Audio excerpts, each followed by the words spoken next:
ప్రార్థన చేసి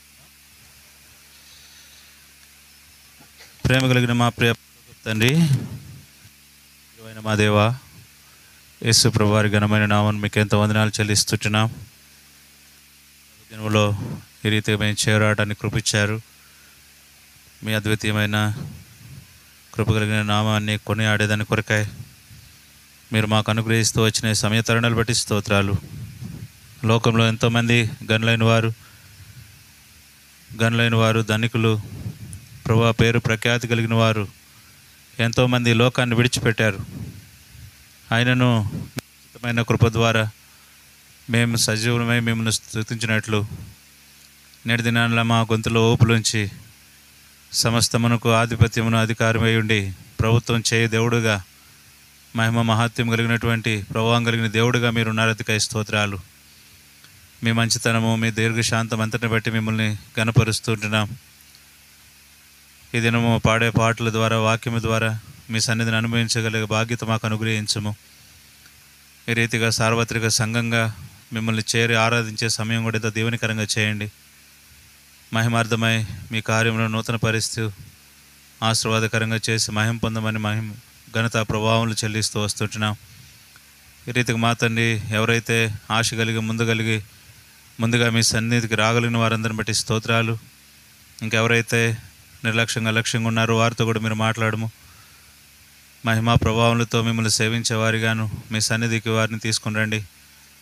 దయలు మా తండ్రి, దగ్గరగా దూరంగా ఎవరైతే మీ మాటలు ఆలకిస్తుంటున్నారో వారిలో కూడా మీ భయమును, మీ యొక్క భక్తిని పుట్టించి ఆత్మీయమైన సత్యం ఎరిగిన వారై హృదయపూర్వకంగా మిమ్మల్ని సేవించేవారిగా సిద్ధపరిచి మహిమ పొందమని వేడుకుంటూ వస్తున్నాం. ఈ రీతిగా మా తండ్రి, ఎలవరి నుంచి కూడా మీ దాసరాలు సంతోషమక్క, అలాగే మా తండ్రి స్థానికంగా మరి రాగలిగిన మీ ప్రజలను బట్టి మీకు ఎంతో వందనాలు. ఈ స్థలమందు చేయబడే ఈ కార్యం అంతట్లో కూడా మీ సన్నిధి ఉంచండి. మీ వెలుగు ప్రకాశిత ప్రసన్నత ఈ స్థలమందు ఉండినట్లుగా సహాయం చేయమని మనవి చేస్తూ వస్తున్నాం. మీ ఆత్మ నడిపింపు ఈ స్థలమందు ఉంచండి. మహిమార్థమై మీ కార్యాలు నూతన పరుస్తురమ్మని మనవి చేస్తున్నాం. ఈ రీతిగా మా తండ్రి, మీ ఘనమైన కార్యములు ఈ స్థలమందు మేము చూచినట్లుగా సహాయం చేయండి. బలహీనపడిన మా దేహాలను ఆత్మీయమైన ప్రోత్సాహంతో మేము ఇక్కడి నుంచి వెళ్ళినట్లుగా సహాయం చేయండి. మీ ఆత్మ నడిపింపు కోరుతూ వస్తున్నాం. సమస్త మహిమ, ఘనత, ప్రభావాలు మీకు ఆరోపింపజేస్తున్నాం. మహిమయు, ఘనత, ప్రభావాలు మీకు ఆరోపింపచేస్తూ ఈ రీతిగా మండూరులో కూడా ఈ దినము సువార్త జరుగుతుండగా మీ దాసులైన వారిని కూడా జ్ఞాపకం చేసుకుని ఆశీర్వదించి మహిమ పొందండి. మీ దాసురాలు మరి విశ్రాంతి మామ కొరకే ప్రార్థన చేస్తున్నాం. మీ దాసురాలు గద్దినాల్లో ముందుకు పడటం వలన భుజం కూడా కొంచెం గాయమవుతూ వచ్చింది. మీ దాసురాల యొక్క చేతిని కూడా మీరు ముట్టండి. సంపూర్ణమైన స్వస్థత మీరు అనుగ్రహించి మహిమ పొందమని వేడుకుంటూ ఉన్నాం. ఇది నా రిపబ్లిక్ డే సందర్భంగా ఆయా స్థలాల్లో మరి జరుగుతున్న కార్యక్రమాలు అంతట్లో కూడా క్షేమం దయచేయము. మీ ప్రజలైన వారు, రక్షణ పొందిన వారు కూడా ఆ యొక్క కార్యక్రమాల్లో పాల్పొందుతుండగా సాయంకాలం జరిగే కూడికలో కూడా వీళ్ళు పాల్పొందడానికి సాయం చేయండి. ఇంకెవరైతే ప్రభా మీ పాద సన్నిధిలో కలిగి ఉన్నటువంటి ఈ యొక్క సహవాసమును దీవెనకరంగా చేయమని మనం చేస్తూ వస్తున్నాం. ఈ రీతిగా మందిరంలో భోజనం సిద్ధపరుస్తున్న మీద ఆశ్రయాలు మాణిక్యం కూడా జ్ఞాపకం చేసుకోనండి. ఆశీర్వదించండి, సమృద్ధిని అనుగ్రహించము, శక్తి బలమును అనుగ్రహిస్తూ రండి. ఈ రీతిగా మా తండ్రి, మీ నామం పేరిట ఉషక్క వారి కుటుంబాన్ని కూడా జ్ఞాపకం చేసుకున్నాము. అలాగే మా తండ్రి, మీ ఆశ్రయాలు కృపమాంటి రాగలినందుకు వందనాలు. ఇచ్చిన ఆయుష ఆరోగ్యాలను బట్టి స్తోత్రములు. తన పక్షాన్ని కూడా మీరు న్యాయం కనపరిచి మహిమ పొందమని వేడుకుంటున్నాం. కౌలయాంకులు అలాగే అవమాంటి రాగలినందుకు వందనాలు. బిడ్డలతో ఈ స్థలమందు పౌలు ఈ రీతిగా మేమంతా కూడా కలిసి మిమ్మల్ని సేవించే సమయాన్ని ఎంతో దేవునికరంగా చేయండి. మందిరం చుట్టుపక్కల ఉన్న వారిని కూడా మీరు సంధించండి. వారికి కూడా ఆత్మీయమైన సత్యమును, సంతోషమును వారి హృదయాల్లో చూసినట్లుగా సాయం చేయము. పాలు పొందట్లో అందరికీ కృపను అనుగ్రహిస్తారండి. మరి మాటికి జ్ఞాపకం చేసుకున్నాము. వృద్ధాప్యులు ఉంది, తను కూడా పాలు పొందాలని ఆశ కలిగి ఉంటుండగా మీ ఇంటికి తీసుకుని రండి. అదే రీతిగా మరి హేమలత మాంటి కొరకై ప్రార్థన చేస్తున్నాం. తన ఆరోగ్య విషయంలో తనకు ప్రభా ఈ విషయాల్లో కూడా న్యాయం జరిగించి సత్యమును ప్రేమించి తిరిగి మీ ఇంటికి రావడానికి కూడా సాయం చేయమని మనం చేస్తూ వస్తున్నాం. అదే రీతిగా మా తండ్రి, ఈ రీతిగా మరి దగ్గరగా దూరంగా ఉన్న మా ప్రియులందరి కొరకు కూడా ప్రార్థన చేస్తున్నాం. అందరినీ మీరు తీసుకుని వచ్చి మాయం పొందండి. ఘనత ప్రభావాలు మీకు ఆరోపింపజేస్తూ మార్తక్క అలాగనే మా తండ్రి చిట్టుమాంటి కొరకు ప్రార్థన చేస్తున్నాం. అలానే మా తండ్రి మీద ఆశ్రయాలు మరి మక్క కొరకు ప్రార్థన చేస్తున్నాం. అలానే మా తండ్రి ప్రభు స్థానికంగా ఇంకెవరైతే రావాల్సిందో వారిని కూడా మీ ఇంటికి నడిపించి మహిమ పొందమని మనవి చేస్తూ ఉన్నాం. దయలు మా తండ్రి, ఈ రీతిగా మరి హెబ్రోన్లో మరి గత కొద్ది దినాల క్రితం జరిగిన పరిస్థితులన్నింటిని కూడా చక్కబెట్టము, సమాధానం ఏర్పాటు చేయము, న్యాయమైన సత్యమైనటువంటి మార్గంలో అక్కడ ఉన్న కమిటీ వారు కూడా నడవటానికి సాయం చేయమని మనం చేస్తూ వస్తున్నాం. గవర్నమెంట్ వారికి కూడా మంచి మనసు అనుగ్రహించము, సమాధానపరిచి ప్రతి అవసరం తీర్చమని మనం చేస్తున్నాం. ఈరోజు సాయంకాలం ఎర్రబాలెంలో జరిగేటువంటి మరి ప్రత్యేకమైన కూడిక ప్రేమాయందును మీరు దేవునికరంగా చేయమని మనం చేస్తున్నాం. ప్రయాణమంతట్లో కూడా తోడై ఉండండి ప్రభు. అక్కడ జరగాల్సిన కార్యమంతట్లో కూడా కృప చూపించండి. ఇక్కడ సాయంకాలం కూడిక కూడా ఎంతో ఆశీర్వాదకరంగా చేసి మహిమ పొందమని వేడుకుంటున్నాం. ఆయా స్థలాల నుంచి ప్రభు పంపబడ్డవారు అక్కడ పరిచర్య అంతటి కొరకు కూడా ప్రార్థన చేస్తున్నాం. సాయం చేసి మహిమ పొందండి. ఘనత మహిమ ప్రభావాలు మీకు చెల్లిస్తూ యేసు ప్రభువారి అతి పరిశుద్ధమైన నామమున స్తుతించి ప్రార్థించి వేడుకుంటున్నాం మా తండ్రి. ఆమెన్.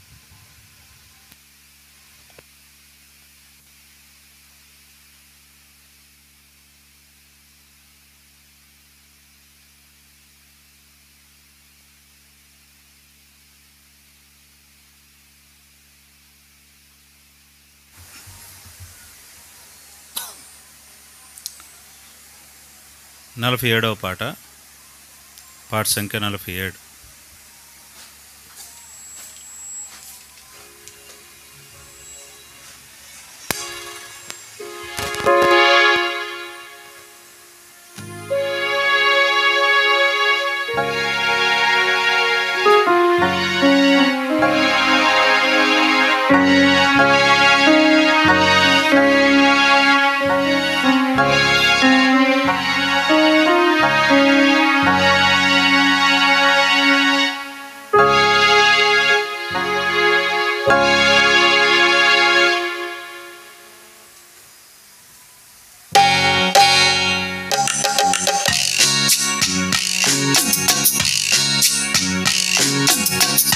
సమస్త జనులారా మీరు యెహోవాకు స్తుతి గీతము పాడి సంతోషముతో సన్నిధిలో ఉత్సాహించుడి జయమనుచు. సంతోషముతో సన్నిధిలో ఉత్సాహించుడి జయమనుచు. సమస్త జనులారా మీరు యెహోవాకు స్తుతి గీతము పాడి తానేయు నార్చిన మహాకార్యములన్ పాపిని రక్షింప బలి ఆయన్. తానేయు నార్చిన మహాకార్యములన్ పాపిని రక్షింప బలి ఆయన్. రాజ్యము కూల దృశేను స్మరించుడి మీరందరును. శత్రుని రాజ్యము కూల దృశేను స్మరించుడి మీరందరును. ఆయనను స్తుతించుడి సమస్త జనులారా మీరు యెహోవాకు స్తుతి గీతము పాడి సంతోషముతో సన్నిధిలో ఉత్సాహించుడి జయమనుచు. సంతోషముతో సన్నిధిలో ఉత్సాహించుడి జయమనుచు. సమస్త జనులారా మీరు యెహోవాకు స్తుతి గీతము పాడి జ్ఞాపకముంచుకో ఇశ్రాయేలు విడిపించే ఐగుప్తు నుండి. జ్ఞాపకముంచుకో ఇశ్రాయేలు విడిపించే ఐగుప్తు నుండి. 40 సంవత్సరములు నడిపించే కానానుకు మిమ్ము చేర్చుటకు. 40 సంవత్సరములు నడిపించే కానానుకు మిమ్ము చేర్చుటకు.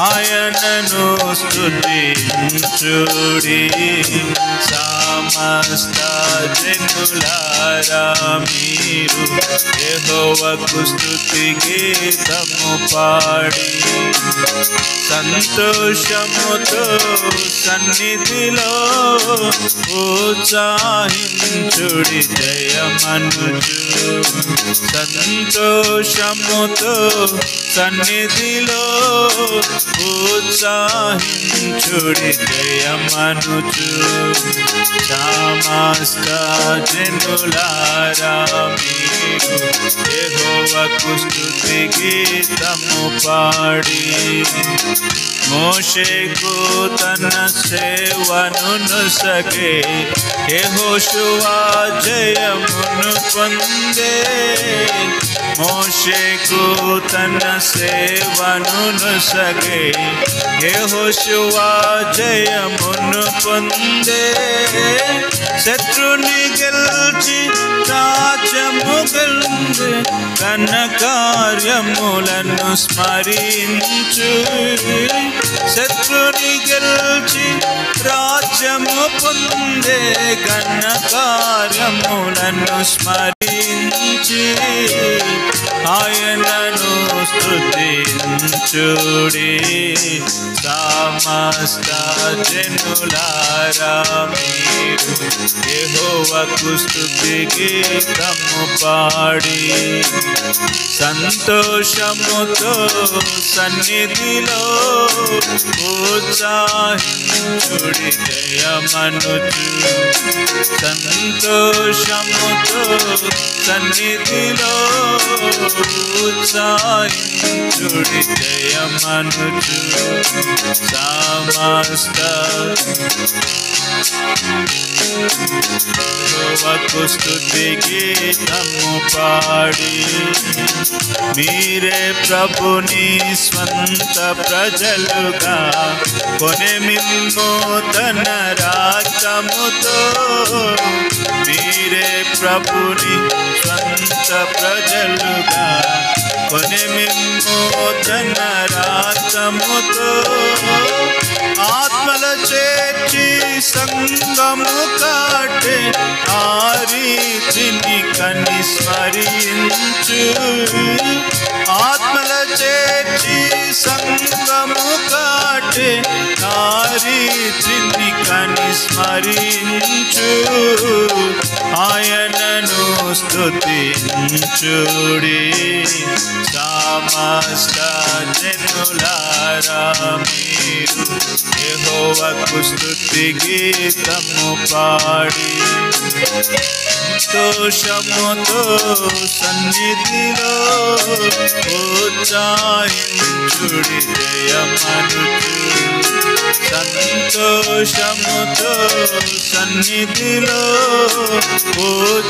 ఉత్సాహించుడి జయమనుచు సమస్త జనులారా మీరు యెహోవాకు స్తుతి గీతము పాడి పిలచెను ప్రభువు సేవకు మిమ్ము విను మాయన్న స్వరము పిలచెను ప్రభువు సేవకు మిమ్ము నేడే విను మాయన్న స్వరము అర్పించుడి మీ జీవితములను సాగిలపడి ఆయన ఎదుట అర్పించుడి మీ జీవితములను సాగిలపడి ఆయన ఎదుట ఆయనను స్తుతించుడి సమస్త జనులారా మీరు యెహోవాకు స్తుతి గీతము పాడి సంతోషముతో సన్నిధిలో ఉత్సాహించుడి జయమనుచు సంతోషముతో సన్నిధిలో ఉత్సాహించుడి జయమనుచు సమస్త జనులారా మీరు మీరు యెహోవాకు స్తుతి గీతము పాడి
నూట 69వ పాట.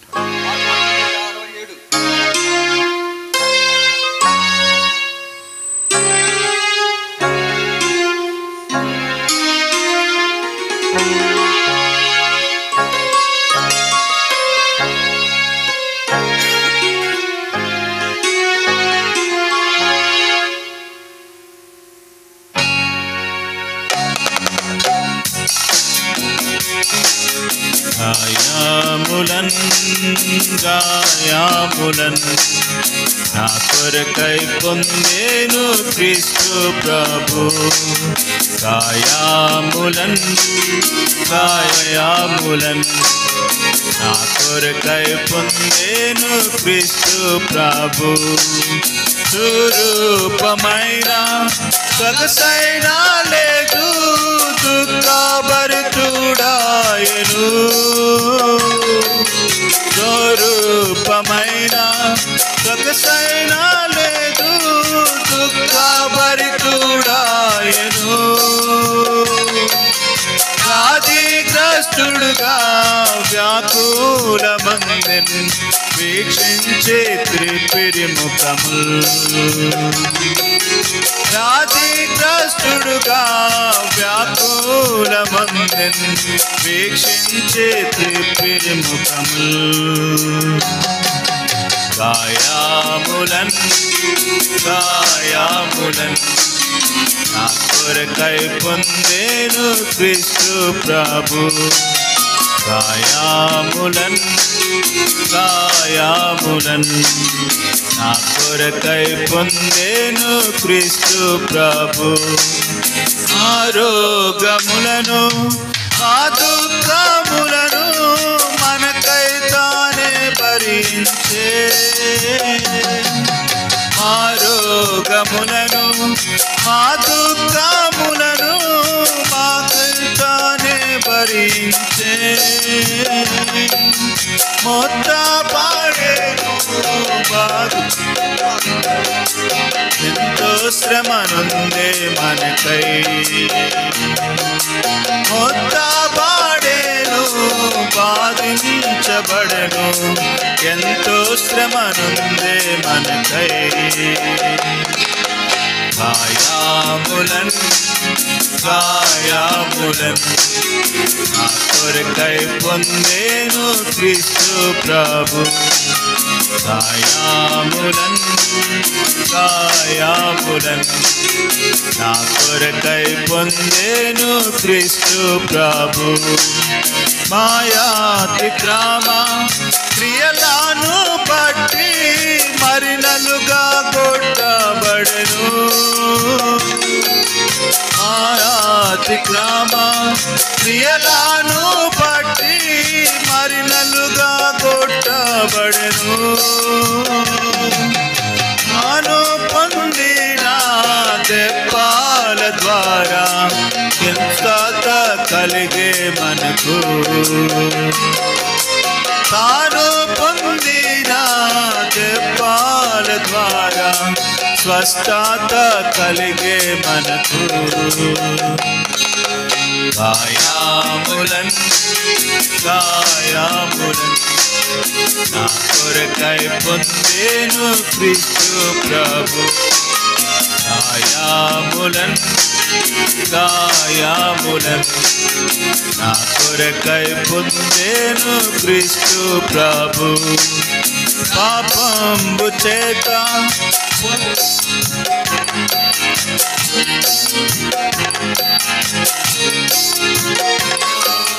పాపంబు కపటంబు లేదు ప్రభునందు. మౌనము వాయించే మనకై కాణంబు మనకై ప్రియముగా నడిపించే ప్రభువే గోరా సిలువపై. ప్రాణంబు మనకై ప్రియముగా నడిపించే ప్రభువే గోరా సిలువపై. గాయములన్ గాయములన్ నా కొరకై పొందేను క్రీస్తు ప్రభు. గాయములన్ గాయములన్ నా కొరకై పొందేను క్రీస్తు ప్రభు. క్రీస్తు ప్రేమను మరువాచాలము ఎంతో ప్రేమించే మనలా. క్రీస్తు ప్రేమను మరువాచాలము ఎంతో ప్రేమించే మనలా. సిలువపై మేము గమనించ మాకు విలువైన విడుదల కలిగే. సిలువపై మేము గమనించ మాకు విలువైన విడుదల కలిగే. గాయములన్ గాయములన్ నా కొరకై పొందేను క్రీస్తు ప్రభు. గాయములన్ గాయములన్ నా కొరకై పొందేను క్రీస్తు ప్రభు.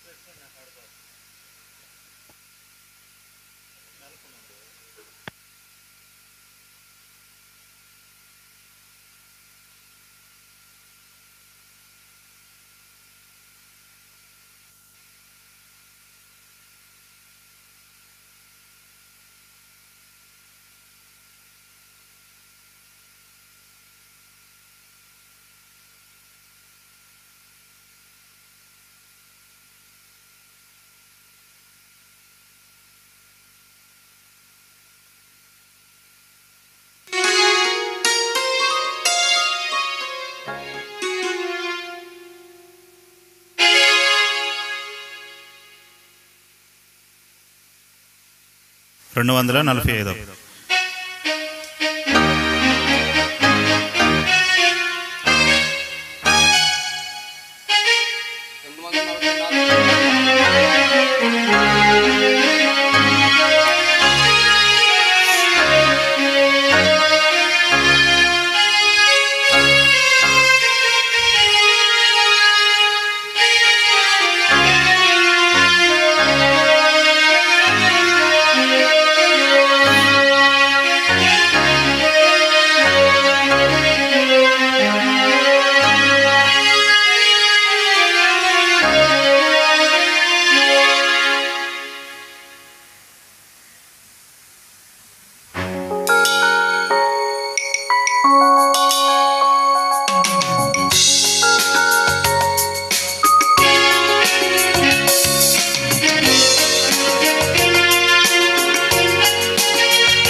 పగటిలో మేఘ స్తంభముగా, రాత్రిలో యాగ్ని స్తంభముగా. పగటిలో మేఘ స్తంభముగా, రాత్రిలో యాగ్ని స్తంభముగా. రక్షకుడావుగా నుండి, రక్షకుడావుగా నుండి ప్రభువా సుఖ శాంతితో కాచితివి, సుఖ శాంతితో కాచితివి. ధన్య ధన్య ధన్య ప్రభుకు తానే రక్షణ మనకు సగే. ధన్య ధన్య ధన్య ప్రభుకు తానే రక్షణ మనకు సగే. నీ సన్నిధికి నడిపి, నీ సన్నిధికి నడిపి ప్రభువా. రాత్రింబవళ్ళు కాచితివి, రాత్రింబవళ్ళు కాచితివి. వాక్యమన్నతో పోషించి, బండ నీళ్లను త్రాగించితివి. వాక్యమన్నతో పోషించి, బండ నీళ్లను త్రాగించితివి. ఆత్మకు తృప్తినిచ్చి, ఆత్మకు తృప్తినిచ్చి ప్రభువా శాంతిని మాకిచ్చితివి, శాంతిని మాకిచ్చితివి. ధన్య ధన్య ధన్య ప్రభుకు తానే రక్షణ మనకు సగే.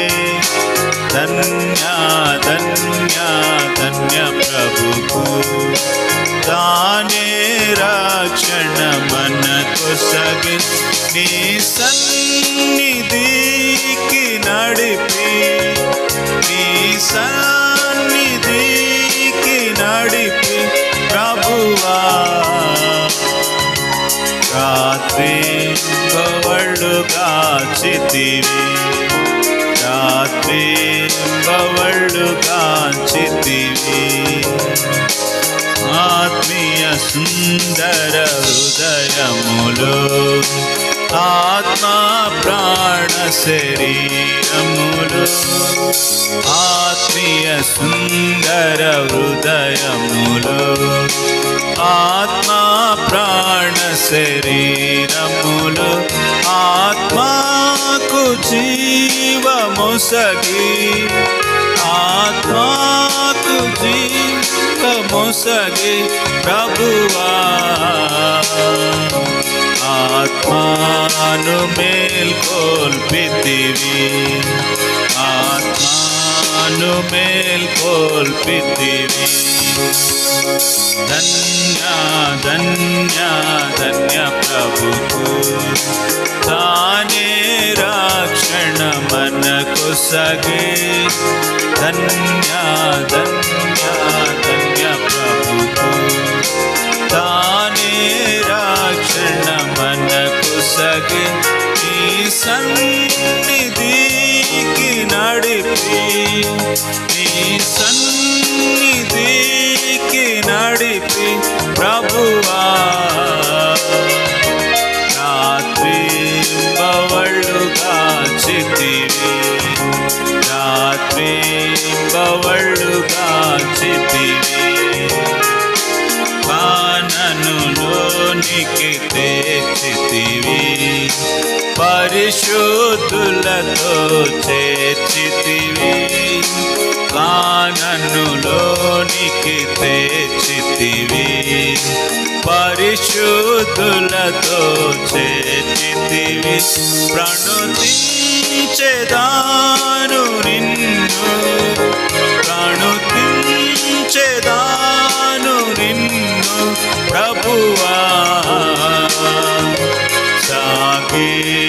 సాగిలపడి పూజింతున్ సాగిలపడి పూజింతున్ ధన్య ధన్య ధన్య ప్రభుకు తానే రక్షణం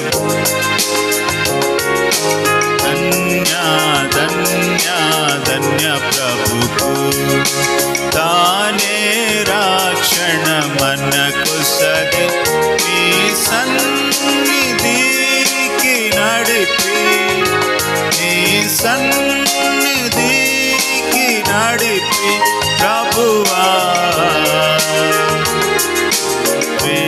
బింబవళ్ళుగా చితివి రాత్రి బవళ్ళుగా చితివి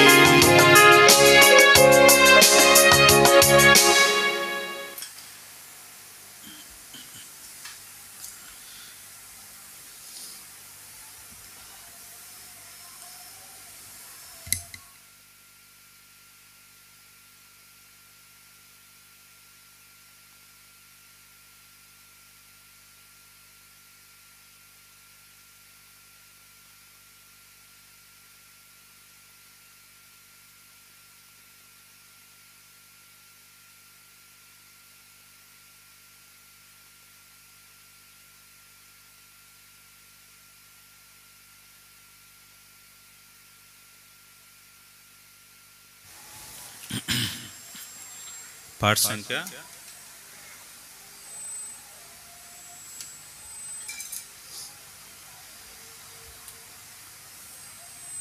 533.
కూడి వెళ్ళేదము వెళ్ళేదము కూడి వెళ్ళేదము శ్రేష్ఠాదేశమును చేరుటకు శ్రేష్ఠాదేశమును చేరుటకు నీతి నివసించును అందునా నీతి నివసించును అందునా భయమును కలిగి బ్రతికేదము భయమును కలిగి బ్రతికేదము పరదేశులామని ఎరుగావలే భయమును కలిగి బ్రతికేదము పరదేశులామని ఎరుగావలే ప్రవేశించావలే విశ్రాంతిలో ప్రవేశించావలే విశ్రాంతిలో తప్పిపోదుము మరచినచో తప్పిపోదుము మరచినచో వెళ్ళేదము కూడి వెళ్ళేదము వెళ్ళేదము కూడి వెళ్ళేదము శ్రేష్ఠాదేశమును చేరుటకు శ్రేష్ఠాదేశమును చేరుటకు నీతి నివసించును అందునా నీతి నివసించును అందునా ప్రభువాజ్ఞలను పాలించుటకు ప్రభువాజ్ఞలను పాలించుటకు ప్రయాసపడెదము మనమిలలో ప్రభువాజ్ఞలను పాటించుటకు. ప్రయాసపడెదము మనమిలలో పదిలముగా అంతము వరకు, పదిలముగా అంతము వరకు ఓదుము నరచిన పడిపోకుండా చుచ్చుకొందుము. వెళ్ళేదము కుడి వెళ్ళేదము, వెళ్ళేదము కుడి వెళ్ళేదము శ్రేష్ఠాదేశమును చేరుటకు, శ్రేష్ఠాదేశమును చేరుటకు. నిత్య నివసించును అందునా, నిత్య నివసించును అందునా. ప్రభు మనకప్పగించినవి, ప్రభు మనకప్పగించినవి పట్టుకొని మనముండేదము. ప్రభు మనకప్పగించినవి పట్టుకొని మనముండేదము. దుష్టుని బారిని తప్పించుకో, దుష్టుని బారిని తప్పించుకో. దోచుకొననివ్వకు మగుటము, దోచుకొననివ్వకు మగుటము. వెళ్ళేదము కుడి వెళ్ళేదము, వెళ్ళేదము కుడి వెళ్ళేదము శ్రేష్ఠాదేశమును చేరుటకు, శ్రేష్ఠాదేశమును చేరుటకు. నిత్య నివసించును అందునా, నిత్య నివసించును అందునా. సులువుగా ఉరియొడ్డు ప్రతి పాపము, సులువుగా ఉరియొడ్డు ప్రతి పాపము సంపూర్ణముగను తొలగించుచు. సులువుగా ఉరియొడ్డు ప్రతి పాపము సంపూర్ణముగను తొలగించుచు. సహనము తోడా పరుగెత్తుచు, సహనము తోడా పరుగెత్తుచు. స్వర్గదేశము చేరవలెను, స్వర్గదేశము చేరవలెను. వెళ్ళేదము కుడి వెళ్ళేదము, వెళ్ళేదము కుడి వెళ్ళేదము శ్రేష్ఠాదేశమును చేరుటకు, శ్రేష్ఠాదేశమును చేరుటకు. నిత్య నివసించును అందునా, నిత్య నివసించును అందునా. సంపూర్ణత పొందసాగేదము, సంపూర్ణత పొందసాగేదము. సమర్పించుకొని పూర్ణముగా సంపూర్ణత పొందసాగేదము.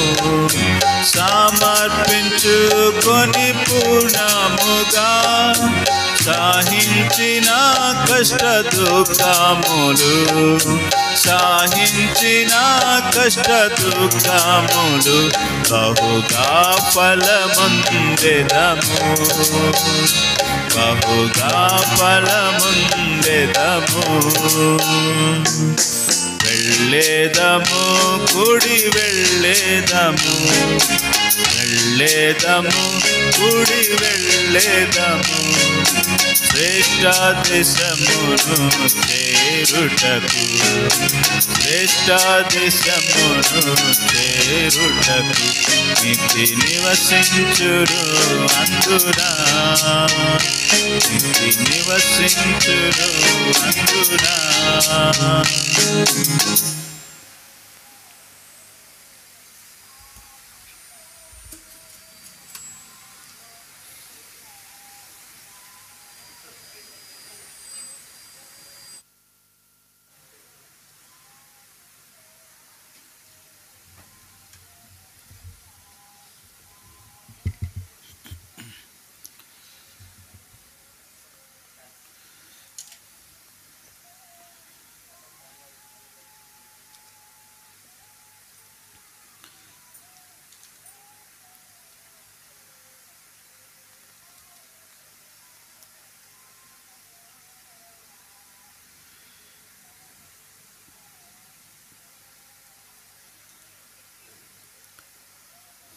మార్కు సువార్త 14వ అధ్యాయం. మార్కు సువార్త 14వ అధ్యాయము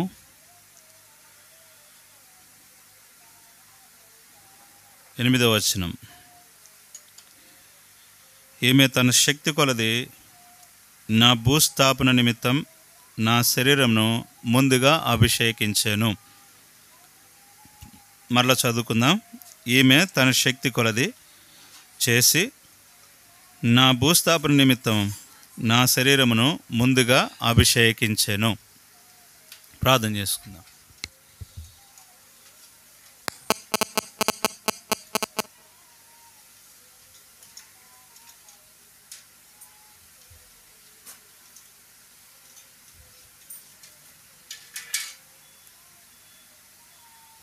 ప్రేమ కలిగిన మా ప్రియ పరలోకపు తండ్రి, పరిశుద్ధమైన మా దేవ, యేసు ప్రభు వారి ఘనమైన నామమున మీకు ఎంతో వందనాలు చెల్లిస్తున్నాము. గడిచిపోయిన ప్రభు దినం నుండి నేటి దినం వరకు మీ స్వర్ణగోళ హస్తాల్లో భద్రపరిచారు. అందుని బట్టి మీకు ఎంతో వందనాలు చెల్లిస్తున్నాం. తిరిగి ఆరాధన పాటలు అంతట్లో కూడా సహాయపడ్డారు.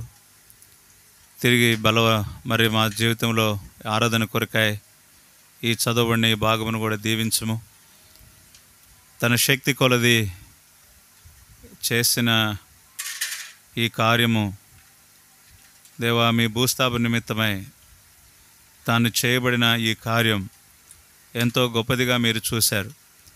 ఈ విషయంలో మేము ఆరాధించే దాని కొరకై కొన్ని ఆత్మీయమైన సత్యములు మా జీవితానికి అన్వయించుకొని మా జీవితంలో మిమ్మల్ని ఆరాధించేదాని కొరకై సిద్ధపరుస్తూ రమ్మని మనం చేస్తున్నాం.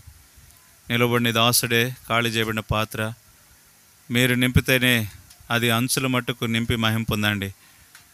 వినువారు మాత్రమే ఉండక ఆత్మ చెప్పు సంగతులు చెవిగలవాడు విన్నుగా. కానీ మీ సెలవిచ్చిన మాట ప్రకారం మీ మాటలు ఎంతో సత్యము, అవి జీవమునిచ్చేవని వాటిని మా హృదయంలో దాచుకొని మిమ్మల్ని మహింపరిచేవారిగా సిద్ధపరుస్తూ రమ్మని యేసు ప్రభు వారి పరిశుద్ధమైన నామమున మిమ్మల్ని స్తుతిస్తూ వినయముతో వేడుకొని ప్రార్థించున్నాము తండ్రి.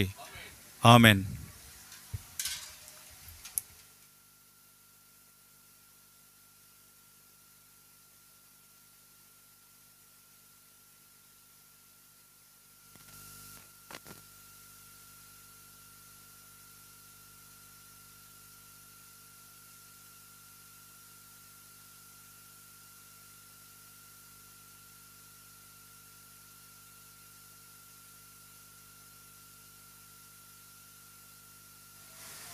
ఈ మాటలు మార్కు సువార్త 14వ అధ్యాయంలో రాయబడిన మాటలన్నీ కూడా యేసు ప్రభువు వారు చెప్పిన మాటలుగా మనం చూస్తున్నాం. ఈమె తన శక్తి కొలది చేసినట్టుగా దేవుని వాక్యం సెలవిస్తూ ఉంది. ఏమిటి ఆమె శక్తి కొలది చేసిన విషయం అనంటే, యేసు ప్రభువు వారి యొక్క శరీరం ముందుగానే ఆమె అభిషేకించినట్టుగా చూడగలం. ఇక్కడ కుష్ఠరోగి అయిన సీమోని ఇంట కూర్చుని ఉన్నప్పుడు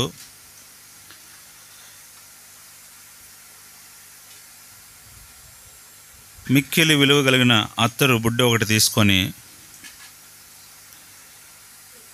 ఆ అత్తరు ఆయన తల మీద పోసినట్టుగా చూడగలం. యేసు ప్రభువు వారి యొక్క తల మీద పోయబడిన అత్తరు, ఈ తల మీద పోయబడిన ఈ అత్తరు చాలా విలువైంది. అది ఎంతో విలువైంది. ఆ విలువైనటువంటి దానిని యేసు ప్రభువు వారి యొక్క తల మీద పోయటంలో ఒక అర్థం ఉంది. కాబట్టి ఏదన్నా సంతోషం వచ్చినా, దుఃఖం వచ్చినా, బాధ వచ్చినా ఏమంటారు లోకములు అంటే, బాధ వచ్చి వ్యసన పడుతుంటేనేమో మట్టి దోశలతో తీసుకొని ఎవరి తల మీద పోస్తారు, నీ తల మీద పోయా అని అంటారు. అదే సంతోషం వచ్చిందనుకో, నీ నెత్తిన పాలు కాదు ఇంకా నెయ్యి, ఇంకా వెరైటీ కూడా పోస్తారు. కాబట్టి సంతోషం వచ్చినప్పుడు ఒక రకంగా, దుఃఖం వచ్చినప్పుడు ఒక రకంగా మనుషులు ఇలా మాట్లాడటం మనం చూడవచ్చు. కానీ తను క్రియాపూర్వకంగా రాసినటువంటి ఈ మాట ఆమె చేస్తూ చెప్తున్న పరిశుద్ధాత్ముడు ఈ మాట రాయించడంలో ఎంతో సంతోషాన్ని ఇస్తుంది. దేవుణ్ణి అభిషేకించేంత మరి ఈ సంతోషకరమైన మాట ఇక్కడ ఏమని రాయబడిందనంటే, మిక్కిలి విలువ కలిగిన, విలువ తక్కువైన వాటితో దేవుణ్ణి మహింపరచట్లేదు, విలువైన అత్తరు. కాబట్టి విలువైనటువంటి జీవితం, విలువైనటువంటి ఆత్మీయత, విలువైన మాటలు, విలువైనటువంటి మరి లోకం, విలువైనటువంటి ప్రభువైన యేసుక్రీస్తు వారు. ఈ అనుభవాలు పరిశుద్ధ గ్రంథంలో మనం చూడవచ్చు, విలువతో కూడినవి. ఆమె లోకంలో విలువైంది ఏంటి అని అంటే అత్తరు. కాబట్టి అత్తరుని తీసుకుని వచ్చి యేసు ప్రభువారి యొక్క తల మీద పోసినట్టుగా చూడగలం. కాబట్టి విలువైన అత్తరు విలువైన జీవితాన్ని చూపిస్తుంది. కాబట్టి విలువైన వ్యక్తికి విలువైన వాటిని అందించినట్టుగా మనం చూడగలం. కాబట్టి విలువైన దేవుడు విలువైన వస్తువుతో ప్రభువును అభిషేకిస్తోంది.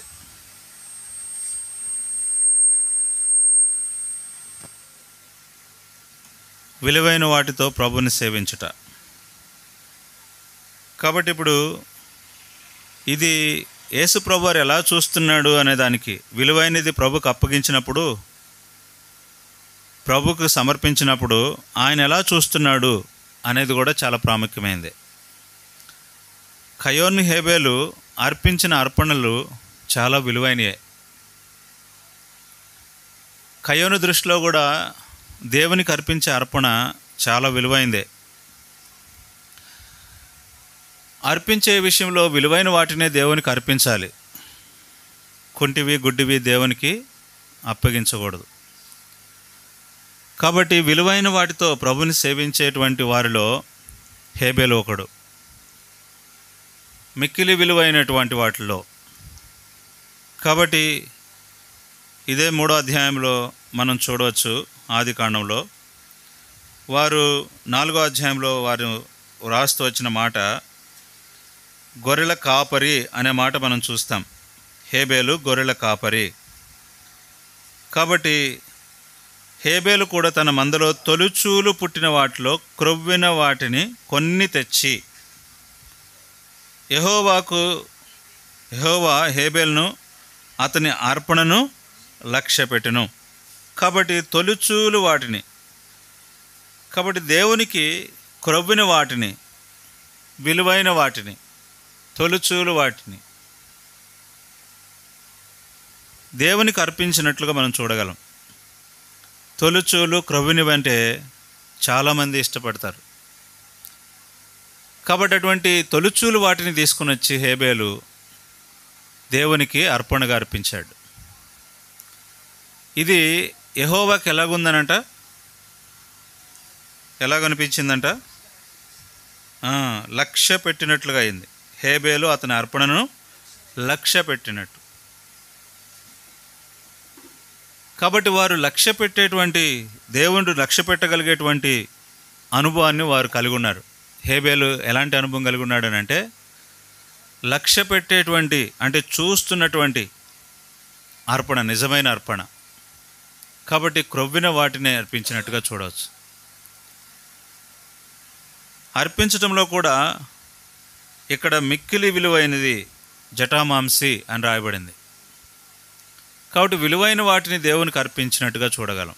మన జీవితంలో కూడా దేవునికి ఒకప్పుడు మనము విలువైన వాటిని దేవునికి అప్పగించలేదు, అర్పించని వారం. ప్రభును అంగీకరించిన తర్వాత ప్రభుకి శ్రేష్టమైనవి అర్పించే వారం.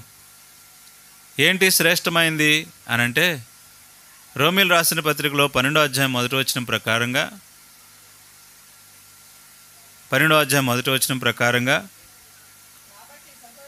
కాబట్టి సహోదరులారా, పరిశుద్ధమును దేవునికి అనుకూలమునైన, కాబట్టి సజీవ యాగంగా, కాబట్టి మన శరీరాలే ఆయనకి సమర్పించేస్తున్నాం. ఈ శరీరం మంద కాదు, ఏమి ప్రభుకు అప్పగిస్తున్నాము? అప్పట్లో తొలుచూలు వాటిని హేబేలు అర్పించాడు.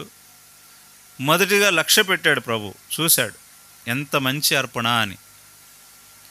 అర్పణ భౌతిక సంబంధమైనదైతే, ఇప్పుడు ఆత్మ సంబంధమైన ప్రజలంగా మనల్ని మనం ప్రభువునకు సమర్పించుకుంటున్నాం. సజీవ యాగంగా మన శరీరాలని ప్రభువుకు అర్పించుకుంటున్నాం. ఏది? ఎవరికి అర్పిస్తాం మన శరీరాన్ని? మన శరీరాన్ని దేవునికి మనం సజీవయాగంగా ఆయనకు అర్పించుకుంటాం. కాబట్టి మన శరీరం లోకానికి అప్పగించినాం. ఒకప్పుడు మన శరీరాలు, మన ఆలోచన, మన నడవడిక ఈ లోక సంబంధమైంది. కాబట్టి ఈ లోక సంబంధమైందిగా ఈ శరీరం ఉన్నప్పుడు ఈ శరీరాన్ని మనం సజీవ యాగంగా మనం ఎవరికి అప్పగిస్తున్నాము? దేవునికి సజీవ యాగంగా అర్పిస్తున్నాం. అది కూడా ఎలాగ అర్పిస్తున్నామంట? పరిశుద్ధమును దేవునికి అనుకూలమైంది. కాబట్టి క్రొవ్విన వాటిలో కొన్నిటిని తీసుకుని అప్పగించాడు. ఇక్కడ మనం అనుకూలమైనది ప్రభుకు చేస్తున్నాం. ఏది అనుకూలము దేవునికి అంటే? పరిశుద్ధత. ఏది దేవునికి అనుకూలం అంటే? పరిశుద్ధతే దేవునికి అనుకూలం. కాబట్టి పరిశుద్ధమైనది దేవునికి అప్పగిస్తున్నాం. మన జీవితం పరిశుద్ధంగా చేయబడి ప్రభునకు అర్పిస్తున్నాము. కాబట్టి ఒకప్పుడు ప్రభునకు పరిశుద్ధంగా మనం అర్పగించలేదు, పరిశుద్ధతతో ప్రభుని మనం సేవించలేదు, పరిశుద్ధమైన క్రియల ద్వారా ప్రభుని మనం సేవించలేదు. అయితే ఇప్పుడు ఎలాగా ప్రభుని సేవిస్తున్నామనంటే, పరిశుద్ధమును దేవునికి అనుకూలమైన సజీవ యాగంగా మన శరీరాల్ని ఆయనకు సమర్పించుకొని దేవుని వాసనని బట్టి బతిమాలు కొనుచున్నామనేటి సేవ యుక్తమైనది. అక్కడేమో లక్ష్య పెట్టాడు, ఇక్కడేమో యుక్తమైంది అని చెప్తున్నాడు. ఇట్టి సేవ ఎలాంటిదంట? యుక్తమైంది. ఇది చాలా దేవునికి యుక్తమైంది. సజీవ యాగంగా, పరిశుద్ధంగా, అనుకూలంగా ప్రభుకు మనం సమర్పించుకునేటువంటి ప్రజలంగా ప్రభు నిన్ను నన్ను సిద్ధం చేశాడు. కాబట్టి అలాంటి వారిగా మనల్ని చేస్తున్నాడు. అలా చేయమని ప్రభువుకు చెప్తున్నాడు. వారు ఆ రోజున కపటం లేని అర్పణగా అర్పించాడు హేబేలు. ఈ దినాల్లో మనము ప్రభుని ఎరిగిన వారమై, పరిశుద్ధత కలిగిన వారమై ప్రభును ఆరాధించే ప్రజలుగా మనం చేస్తున్నాడు. కాబట్టి ఇప్పుడు వారు అర్పించిన వాటిలో శ్రేష్టమైనది మనం చూస్తున్నాం. అంతేకాదు, అబ్రహాము 22వ అధ్యాయంలో అర్పించిన అర్పణను మనం చూడవచ్చు. నువ్వు ఒక్కదాని కుమారుడిని నువ్వు ప్రేమించేటువంటి దానిని దేవునికి అప్పగించుట. కాబట్టి ప్రేమించటంలో కూడా ఎవరిని మనం ఎక్కువ ప్రేమిస్తామో అది దేవుణ్ణి ఎక్కువగా ప్రేమించాలి. దేవుణ్ణా మరి మనం ప్రేమించే ఏ వస్తువైనా కానీ, ఏదైనా కానీ, ఏ వ్యక్తిత్వమైనా కానీ దేవునికి అర్పణగా ప్రభుని అడిగితే మనం అర్పించగలుగుతామా? కాబట్టి మనం ఎక్కువగా ప్రేమించేది దేవునికి అర్పించలేము, అర్పించని వారము. కాబట్టి ఎక్కువగా దేవుడు ఏది ప్రేమిస్తున్నాడు అని అంటే, నీకు ఒక్కదానొక్కని కుమారుడిని మోరియా పర్వతములలో ఒకటైనటువంటి దానిలో నువ్వు వెళ్ళి అక్కడ బలి అర్పించు అని చెప్తే, అబ్రహాంకు ఉన్న నమ్మకం ఏంటంటే మృతులలో నుండి తాను ఒక్కడిని ఆయన కొరకు లేపగలడని, తన కొరకు ఉంచగలడని. ఎంత గొప్పదైన విశ్వాసం! ప్రేమించేటువంటి ఏ పరిస్థితినైనా కానీ, ఏ వస్తువునైనా కానీ, ఏ వ్యక్తిత్వాన్నైనా కానీ దేవునికి అర్పణగా, ప్రియమైందిగా, శ్రేష్టమైందిగా అప్పగించగలుగుతామా అంటే అర్పించలేము. కాబట్టి దేవునికి ప్రియమైందిగా అర్పించుకోవడానికి కొంత సమయం పడుతుంది. 3 దినాలంతా ప్రయాణం చేశారు. 3 దినాలంత ప్రయాణం అబ్రహాము ఆ పర్వతాల్లో అర్పించడానికి వెళ్ళాడు. అప్పుడు ఇస్సాకు అడిగాడు, ఏమని? కట్టెలు ఉన్నాయి, నిప్పు ఉంది, మరి గొర్రెపిల్ల ఎక్కడా? అది ప్రభువే చూసుకొనును. కాబట్టి దేవుడు ఇష్టమైన దానిని ఆయన కోరినప్పుడు ఆయనకి శ్రేష్టమైనదిగా మనం అర్పించుకోవడం, ప్రేమించేటువంటి ఏకైక ఒక కుమారుణ్ణి ఆయన కొరకు అర్పించుట. కాబట్టి మనుషులలో నుండి ఏదైనా ఒక వ్యక్తిని అర్పించటం అంటే సాధారణమైన విషయం కాదు. మనుషులలో నుండి మనిషి యొక్క ప్రాణాన్ని దేవునికి బలిగా అర్పించడం అంటే మామూలు విషయం కాదు. ఇదివరకు చెరుకుపల్లిలో, గుళ్ళపల్లిలో వెంకట చిన్న థియేటర్ అని ఒకటి ఉండేది, సినిమా థియేటర్ ఒకటి ఉండేది. వెంకట చిన్న సినిమా హాల్ అని అక్కడ పేరు పెట్టి, ఆ సినిమా హాల్ ఓపెనింగ్ సందర్భంగా వారు పూజలన్నీ పూర్తి చేసిన తర్వాత వారు ఏం చేసినారంటే బలి అర్పించాలి అని అన్నారట. బలి అర్పించాలనేసరికి ఎవరినైతే బలి ముందుగా కోరుతుందో వాళ్ళని బలిగా అర్పించాలి అని అనుకున్నారంట. ఆ దినాల్లో ఒక టాక్ ఉండేది, ఎట్లాంటిదంటే మనిషిని నరబలి అర్పిస్తే మంచిదంట అని. అంటే కన్య మనిషిని తీసుకుని వచ్చి అక్కడ అర్పించాలి. ఎందుకు ఈ వాదన ఎలా పుట్టిందేనంటే 13వ అధ్యాయం యోహాను సువార్తలో కూడా ఇదే మాట రాయబడింది. చూడండి ఆ మాట, యోహాను సువార్త 13వ అధ్యాయము. అక్కడ మీకు ఆ మాట జ్ఞాపకం చేయడానికి ఇష్టపడుతున్నాను. 13వ అధ్యాయము 1వ వచనంలో,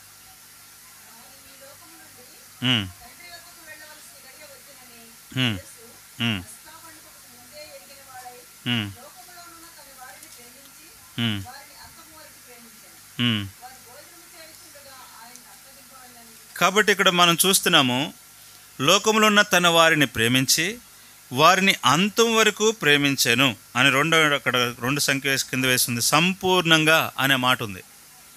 అంటే దేవుని ప్రేమించే విషయంలో తన వారందరిని ప్రేమించి వారిని అంతం వరకు ప్రేమించింది ఎవరైనా ఉన్నారని అంటే యేసు ప్రభు ఒక్కడే అంతం వరకు ప్రేమించిన వారు. కాబట్టి నరబలి అర్పించటంలో దేవుని ప్రేమించామనుకోవటం కాదు. దేవునికి అర్పించుకున్నాం కదా అని అంటే అర్పణ ఎలాగుండాలని అంటే ఒక మనిషిని అప్పగిస్తే అర్పణ కాదు అది. ఎలాంటి అర్పణ ఉండాలా? హృదయపూర్వకమైనది, సంపూర్ణమైన అర్పణ. కాబట్టి మొదటిది జంతువుల్లో నుంచి పరిపూర్ణమైన అర్పణ, అది లక్ష్య పెట్టాడు. రెండవ అర్పణ సంపూర్ణమైన అర్పణ. తన ఏకైక కుమారుని అర్పించడానికి హృదయపూర్వకంగా తన లోకంలో ఉన్న వారందరినీ ఆయన అంతం వరకు ప్రేమించినట్లు, తన వారిని ప్రేమించినట్లు, మనల్ని ప్రేమించడంలో కూడా దేవుని ప్రేమ ఎలాంటిదని అంటే అంతం వరకు ప్రేమించిన ప్రేమ, సంపూర్ణమైన ప్రేమ. కాబట్టి ఆ సంపూర్ణమైన ప్రేమ ఎలాంటిదని అంటే ఇస్సాకు మీద చెయ్యి వేయొద్దు, ఈ విషయంలో నువ్వు దేవునికి భయపడవాడు అని నేను ఎరుగుదును. దేవునికి భయపడేవాడు కనుక ఇదిగో ఆ చిన్నవాని మీద నువ్వు కత్తి పెట్టద్దు అంతే. కాబట్టి సంపూర్ణమైన ప్రేమ దేవుని ప్రేమించేటప్పుడు దేవుడు కూడా ఏం చేస్తాడు? కొన్ని పరిస్థితులను తొలగిస్తాడు. కానీ తాను ప్రేమించిన యేసుక్రీస్తు ప్రభువారిని, దేవుడు ప్రేమించిన యేసుక్రీస్తు వారిని, తన ఏకైక కుమారుణ్ణి ఆయన మన కొరకు బలిగా అర్పించడానికి సిలువలో ఆయన ఏమాత్రం వెనకాడలేదు. ఇంకా అంటాడు, నేను ప్రాణం పెట్టడానికే వచ్చిన యేసుప్రభువారు భూమి మీదకి వచ్చిన తర్వాత కూడా అన్న మాట ఏంటంటే సంపూర్ణంగా ఆయన ప్రాణం పెట్టడానికే వచ్చాడంట. తను తాను అర్పించుకొనేను అనే మాట ఫిలిప్పీయులు రాసిన పత్రికలో మనం చూడవచ్చు. ఎఫెసీ రాసిన పత్రికలో తను తాను అర్పించుకున్నాడు అనే మాట. కాబట్టి సంపూర్ణంగా ప్రేమించాడు, సంపూర్ణంగా ప్రాణం పెట్టేసినాడు, అంతం వరకు ప్రేమించినాడు ఆయన.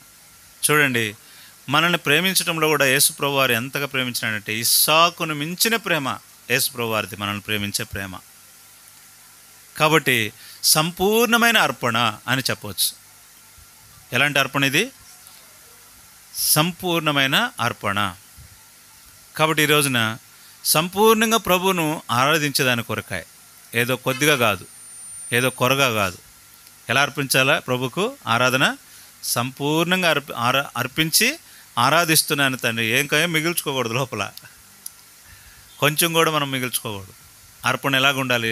ప్రభువా, నా చిన్న స్తుతి ఆరాధన సంపూర్ణంగా అర్పించి ఆరాధిస్తున్నాను తండ్రి అని ఆరాధించాలి. యేసునామంలోనే నా చిన్న స్తుతి ఆరాధన సంపూర్ణంగా అర్పించి ఆరాధిస్తున్నాను తండ్రి అని. సంపూర్ణంగా ప్రేమించిన దేవుడు సంపూర్ణంగా ప్రభుకు మనం అర్పించాలి. కాబట్టి తన భూస్థాపన కొరకై సిద్ధపరిచిన ఈ కార్యం. ఎవరు చేశారు ఈ పని? కాబట్టి తను అత్తరు జటామాంసిని తీసుకుని వచ్చి యేసుప్రభువు వారి యొక్క తల మీద పోసింది, అభిషేకించింది. కాబట్టి ఇప్పుడు మనం చూసిన ఈ 2 సందర్భాలు, ఏది హేబేలు యొక్క అర్పణను చూసాము, తర్వాత అబ్రహాం అర్పించిన అర్పణను చూసాము. వీళ్ళిద్దరి యొక్క అర్పణ భూ సంబంధమైంది. గుర్తుపెట్టుకోండి, ఇది ఎలాంటిది? భూ సంబంధమైంది. ఇప్పుడు యోహాను సువార్తలో మనం చూసిన ఈ మాట యేసుప్రభువు వారి గురించి, అది ఎలాంటిదనంటే సంపూర్ణంగా అర్పించినాడు. తన వారిని ప్రేమించి వారి కొరకు సంపూర్ణంగా వారిని ప్రేమించినాడు. ఆ ప్రేమకు రుజువు ఏంటనంటే తన ప్రాణం పెట్టినంత ప్రేమ. కాబట్టి తన ప్రాణం పెట్టేంత ప్రేమ నూతన నిబంధన ప్రకారంగా చూస్తే సంపూర్ణంగా అర్పించాడు అని ఉంది కదా. కానీ మనల్ని రక్షకుడుగా ఆయన ఉండడం కోసం ఆయన ప్రాణమే పెట్టాల్సింది. అంటే మన స్థానము ఆయన పొంది ఆయన స్థానం మనకిచ్చాడు. ఎలాగా? 1 యోహాను రాసిన పత్రిక 5వ అధ్యాయం. ఆయన మనకు దేవుడుగాను ప్రభువుగాను ఆయన మనల్ని ఏలుబడి చేసేవాడుగాను లోక రక్షకుడుగా ఆయన ఉన్నాడు అనటానికి ఇదొక రుజువు. 20వ వచనం, 1 యోహాను రాసిన పత్రిక 5వ అధ్యాయం 20వ వచనం.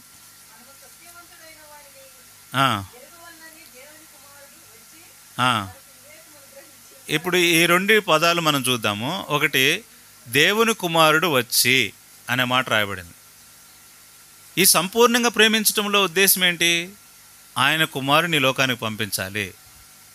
దేవుడు లోకమును ఎంతో ప్రేమించాను, 3:16 యోహాను సువార్త.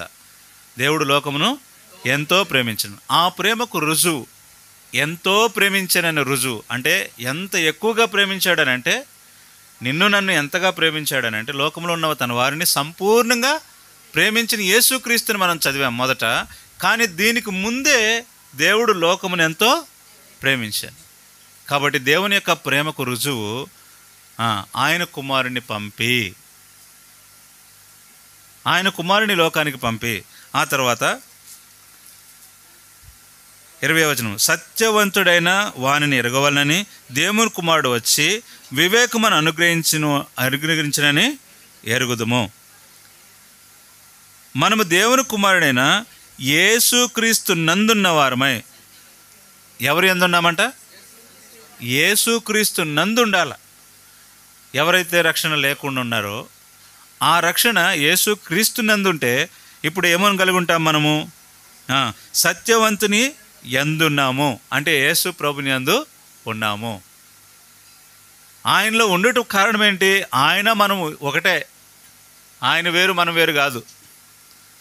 ఆయన ఎరిగిన మనము, ఆయన ఎరిగిన తర్వాత ఆయన మనము ఒకటే. ఇప్పుడు మనల్ని తన కుమారుని యొక్క స్వరూప్యంలోనికి ఆయన ఆయన స్వరూప్యంలోనికి మార్చుకున్నాడు.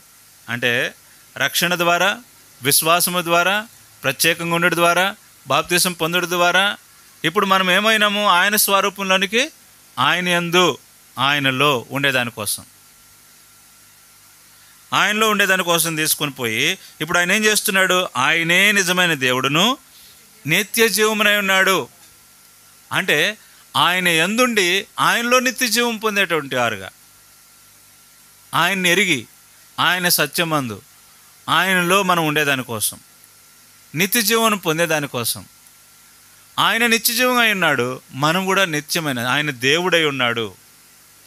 ఇప్పుడు దేవుని ప్రేమకు రుజువు ఏంటంటే అంతం వరకు మనల్ని ప్రేమించేవాడు, సంపూర్ణంగా ప్రేమించిన ప్రేమ. ఆ ప్రేమ ఎలాంటిదనంటే యేసుక్రీస్తు ప్రభువుని నీ లోకానికి పంపించడమే కాకుండా ఆయన యందుండేటట్టు చేశాడు, ఆయనలో సమకాలికులుగా చేశాడు. ఆయన మాత్రం మరణం పొందాడు, ఆయన మాత్రము చనిపోయాడు, ఆయన భూస్థాపన చేయబడ్డాడు, ఆయన తిరిగి లేపడ్డాడు. ఎంతో అనే మాటలో దానికి వెలలేనిది. ఎంతో అనే మాటకు అర్థమేంటి? వెల లేనిది. కొంతమంది బహుమానాలు ఇస్తారు కదా. ఏదన్నా ఊరెళ్ళి వచ్చినప్పుడు నా కోసం ఏం తెచ్చావు చెప్పానంటే నీ కోసం మిఠాయి తెచ్చేవాళ్ళం అని అంటారు కొంతమంది. ఎంత అయిందో చెప్పండి, ఎంత అయితే నీకు ఎందుకంట అని అంటారు. కొంతమంది కాయలు తీసుకొస్తారు, ఎంత అయినాయో అని అంటారు. కొంతమంది కొన్ని విలువైన వస్తువులు కొనుక్కొస్తారు, బంగారమో లేకపోతే వెండో కొన్ని వస్తువులు తీసుకొస్తే ఎంత అయింది చెప్పు అని అంటే ఎంతో కొంత అయిందిలే అని అంటారు. అంటే దాని విలువ కట్టలేనిది. అది బహుమానం. దేవుడు మన కొరకు ఆయన కుమారుని ఒక బహుమానంగా ఇచ్చేసినాడు అంతే. వేల లేనిది, విలువైనది యేసు ప్రభువుని మనలోకి, మన వంటి వాడిగా, మన స్వరూపంలోనికి ఆయన మార్చేసినాడు. ఇప్పుడు చెప్పండి, ఆయన విలువైన వాడు, కానీ విలువైన గొప్పదైన జీవం మనకిచ్చాడు. ఆ జీవం మనకిచ్చి ఆ జీవంలో నిలిచేటట్టు చేశాడు కదా. కాబట్టి ఇప్పుడు ప్రభుని ఆరాధించేటప్పుడు సంపూర్ణంగా ప్రభుని ఆరాధించే దానికోసం సంపూర్ణమైన ప్రేమ ఆయన మనలో కుమ్మరించాడు, మన మీద కూడా పెట్టాడు ఆ భారం. కాబట్టి రక్షణకు మాదిరి ఏంటి, రక్షణకు గుర్తు ఏంటి అని అంటే సంపూర్ణత. ఆ సంపూర్ణత యేసుక్రీస్తు ప్రభులో మనకు దొరికింది. కాబట్టి విలువైనది మనకు దొరికింది. లోకంలో ఎంతో విలువైన వాడు మన ప్రభు ఎంతో విలువైన రక్షకుడు. ఆయన దేవుడుగాను రక్షకుడుగాను మనకున్నాడు. కాబట్టి అటువంటి రక్షకుడు, అంత విలువైన వాడు మనకు దొరికాడు. కాబట్టి మరియ చేసిన దాంట్లో ఇప్పుడు రక్షకుడి యొక్క విలువ ఎంత అని చెప్పగలవు? మన రక్షకుడి యొక్క విలువ ఎంత అని చెప్పగలవు? చెప్పండి, ఆయన విలువని దేంతో పోల్చగలుగుతాం? అందుకనే యెషయా గ్రంథంలో అంటాడు, నన్ను మీరు ఎవరితో పోలుస్తారు? యెషయా గ్రంథంలో ప్రభు అన్నాడు కదా, ఏమన్నాడు? నన్ను మీరు ఎవరితో పోల్చగలరు? కీర్తన గ్రంథంలో అంటాడు, నీ వంటి దేవుడు సముడు అనేవాడు ఇంకెవరన్నా ఉన్నాడా? నీ వంటి దేవుడు లోకంలో ఇంకెవరినైనా సమకాలికులుగా ఉన్నవాడు ఉన్నాడా అని అంటే, అటువంటి ప్రేమ, అటువంటి త్యాగం, అటువంటి ప్రాణదానం, అటువంటి భూస్థాపన, అటువంటి పునరుద్ధానం, అటువంటి రాకడ ఇంకెవ్వరికి లేనే లేదు. అటువంటి సత్యవంతుని అందున్నాం మనం. ఇప్పుడు ఆయన కుమారుడినే యేసుక్రీస్తు వారిని లోకానికి పంపించి మనకు విలువైన రక్షణ, ఇంకా చెప్పాలంటే ఆయన స్థానం మనకిచ్చి మన స్థానం ఆయన పొందాడు. ఈ లోకంలో పొందిన ఘనత ఎవరికి ఉందనంటే యేసు ప్రభు ఒక్కడికే ఉంది.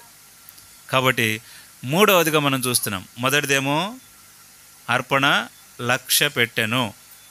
మొదటిదేని చెప్పండి? అర్పణను లక్ష్య పెట్టెను. అది ఏ అర్పణ చెప్పండి? ఏ అర్పణ అది?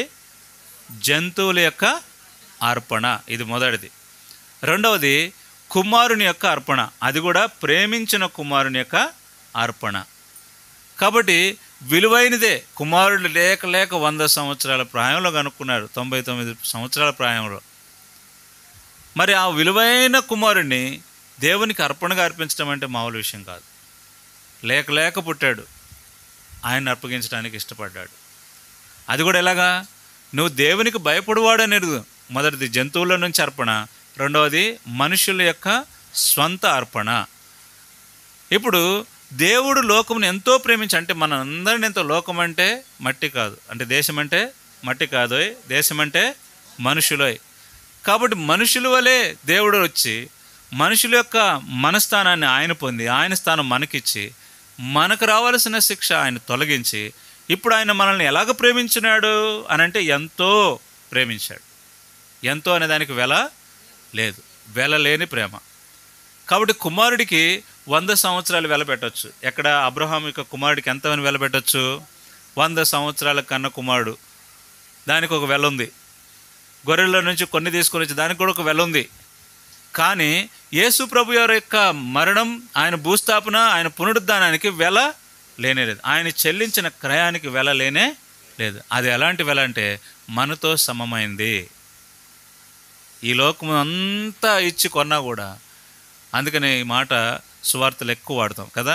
ఏమని? ఒకడు సర్వలోకమును సంపాదించుకొని తన ప్రాణమును పోగొట్టుకుంటే వానికి ఏమీ ప్రయోజనం.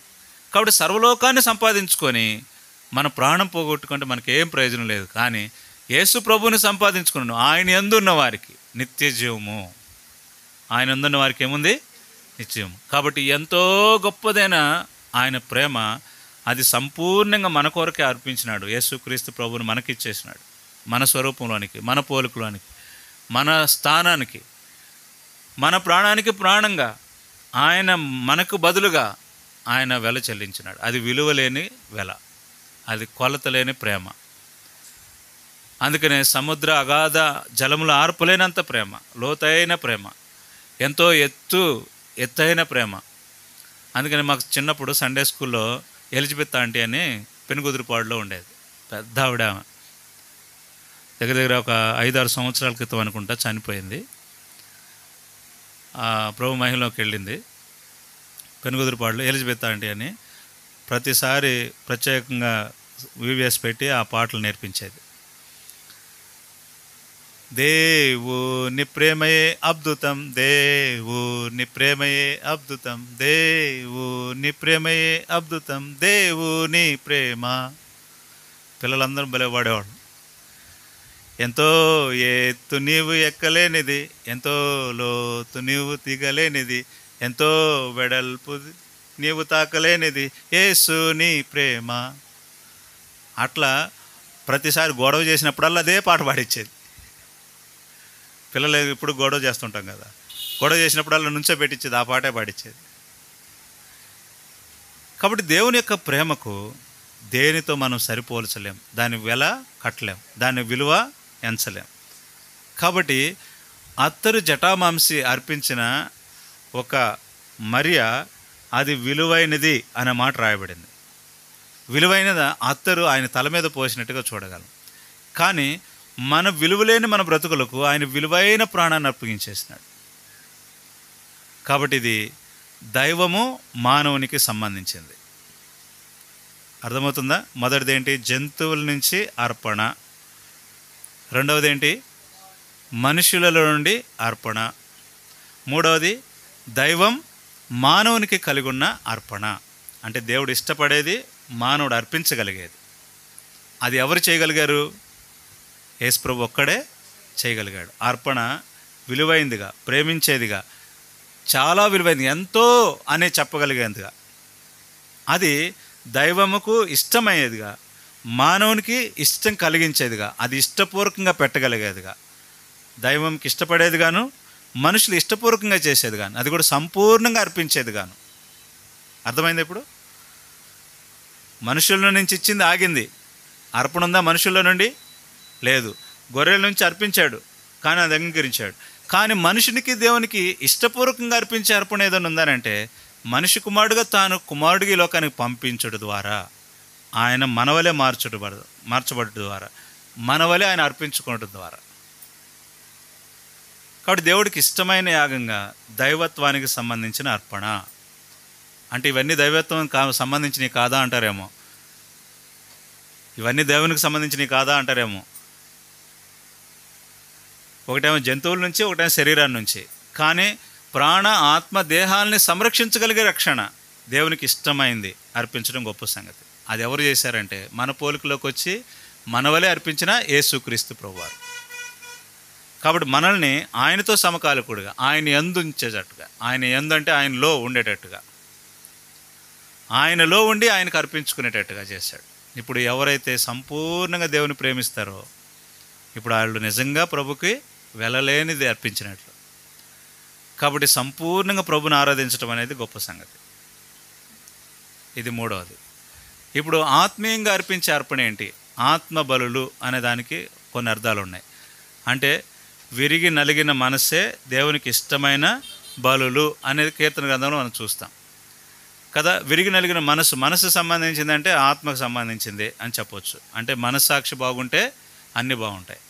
కాబట్టి మేము మనస్సాక్షిని కూడా ఎక్కువ శుద్ధి చేయవు యేసు ప్రభు యొక్క రక్తము అనే మాట రాయబడింది. ఎబ్రీ రాసిన పత్రికలో 10వ అధ్యాయంలో మనం చూస్తాం, 9వ అధ్యాయంలో కూడా మన మనస్సాక్షిని కూడా ఎక్కువగా శుద్ధి చేయు ఆయన యొక్క రక్తం.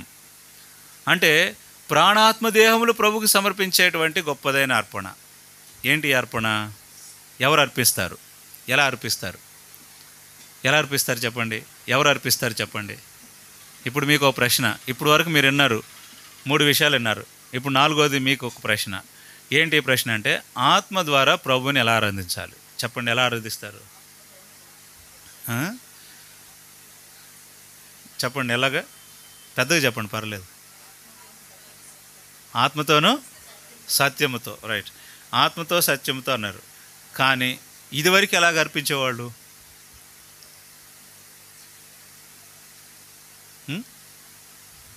ఎలా అర్పించేవాళ్ళు? ఆత్మ సత్యం బాగానే ఉంది, కానీ ఇదివరకు ఎలాగ అర్పించేవాళ్ళు? ఇప్పుడేమో ఈ మాట అంటున్నాం,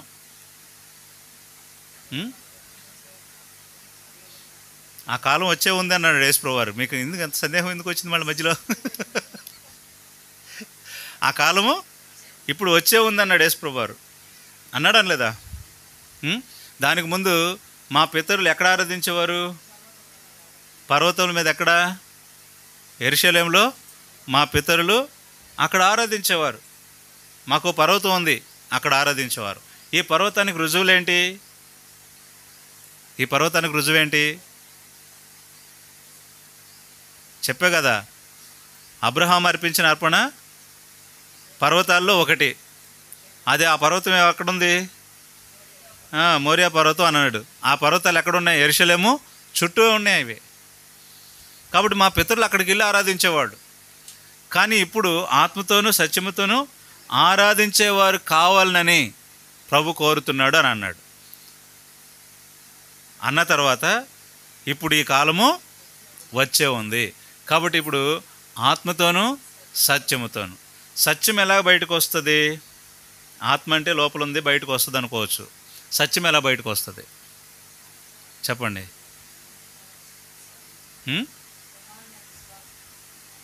నీ వాక్యమే సత్యం. వాక్యం అంటే కాదు, మాట. వాక్యం అంటే ఏంటి? మాట. ఒక మాట చేత కానీ క్రియ చేత కానీ దేవుణ్ణి ఏం చేయాలా? మహిమపరచాలి. ఇప్పుడు అర్థమైందా? సత్యము బయటికి రావాలి, ఆత్మ బయటికి వస్తుంది. ఆత్మ దేవుని కార్యాలు చూస్తుంటుంది. క్రియ, సత్యము ఇవన్నీ ఏం చేస్తుంటాయి? క్రియ చేత కానీ మాట చేత కానీ. వాక్యమే సత్యము, సత్యమే క్రీస్తు. క్రీస్తుని గురించిన మాట మన హృదయాల్లో నూతన పరుస్తూ ఉంటుంది. దాని ద్వారా మనం ఏం చేస్తున్నాం? ప్రతిదినం దేవుని వాక్యంను అనుసరించి దాన్ని లోపరుచుకొని మన మనస్సాక్షిని అదుపులో పెట్టుకొని ఆత్మతోనూ సత్యముతోనూ తండ్రిని ఆరాధిస్తున్నాం. కాబట్టి ఇప్పుడు ఎన్ని మీకు జ్ఞాపకం చేస్తే కానీ జ్ఞాపకం రాలేదు. సత్యమేంటి, ఆత్మ ఏంటి? కాబట్టి ఇవన్నీ కూడా ప్రభు మనకి ఏం చేస్తున్నాడు? తన ఆత్మ ద్వారా వీటిని బయలుపరుస్తున్నాడు. ఎలాగనా? సర్వసత్యంలోనికి మిమ్మల్ని నడిపిస్తున్నాడు. ఏంటి సత్యము?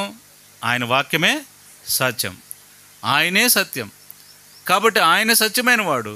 ఆయన మాటను అంగీకరించిన ప్రతివారం ఇప్పుడు మాట చేత ఆయనను ఏం చేస్తున్నాం? మహిమపరుస్తున్నాం. క్రియ చేత ఏం చేస్తున్నాం? మహిమపరుస్తున్నాం. క్రియ చేత మాట చేత ప్రభువుని మనం ఆత్మసత్యములతో ఆరాధిస్తున్నాం. ఇది క్రియాపూర్వకమైన ఆరాధన. ఇది లేకపోతే నువ్వు ఎన్ని మందిరాలు తిరిగినా దేవునికి మహిమ వస్తుందా? ఎన్ని చోట్లకి వెళ్ళినా దేవునికి కీర్తి వస్తుందా? ఆరాధన లేని చోట మీరు కూర్చున్నారని అంటే ఆ స్థలంలో కూర్చున్నా కూడా వ్యర్థమే. హృదయపూర్వకంగా ప్రభుకు అర్పించలేని అర్పణ అది ఆరాధన సమయం దేవునికి ఇవ్వలేనిదే. అందుకని భక్సింగ్ అంకులు ఆరాధనని ఎంత ప్రాముఖ్యంగా చూసేవాడంటే అందరికీ అవకాశం ఇచ్చేవాడు. ఆల్మోస్ట్ గంటన్నర పైన పెట్టేది ఆరాధన చేసేవాడు. అంత ఇంపార్టెంట్ ఇచ్చేవాడు ఆరాధన. చాలామంది అంటారు మన సహవాసంలో కూర్చున్నవాళ్ళు, బాబు ఈ పత్యం మేము చేయలేం బాబు అని. ఇంత నిష్ట మేము ఉండలేము అనేవాళ్ళు. ఎందుకు? అందరూ ఆరాధించేది ఆరాధనలో ఒక్కొక్క మార్పు ఉంటుంది కదా. నన్ను పలానా చోట నుంచి తీసుకుని వచ్చావయ్యా, పలానా పరిస్థితుల్లో నుంచి విడిపించావయ్యా. వాళ్ళ అనుభవాలు ఎలాగుంటాయంటే క్రియాపూర్వకంగా ఉంటాయి. భూషణం అంకులు ఒక రకంగా ఆరాధన చేసేవాడు. ఇక్కడి నుంచి వచ్చి గోవాడ భూషణం అంకులు పెద్ద పెద్దగా కేకలు వేసి ఆరాధన చేసేవాడు. ఆంటీ అవమంటే భూషణం అంకులు గుర్తున్నాడా? ఆయన ఎట్ట ఆరాధన చేసేవాడు కదా. యోబు గారు ఉన్నాడు, నాగేశ్వరరావు ఆయన పేరు, అసలు పేరు. ఆయన అక్కడ ఆరాధన చేసేటప్పుడు ఆయన ఒక డిఫరెంట్గా ఆరాధన చేసి అందరూ అసలు ఎవరు ఎత్తకూడదు. ముందు ఎత్తాడంటే కనుక వాళ్ళని అందరూ అట్టగా నుంచునేవాడు. వాళ్ళది అయిపోయినాక మళ్ళీ గట్టిగా ఎత్తుకునేవాడు. ఆరాధన అయిపోయిన తర్వాత మళ్ళీ వాళ్ళ దగ్గరికి వెళ్ళి, ముందు నేను చేస్తానని తెలుసు కదా నీకు, ఎందుకు ఎత్తావు అనేవాడు.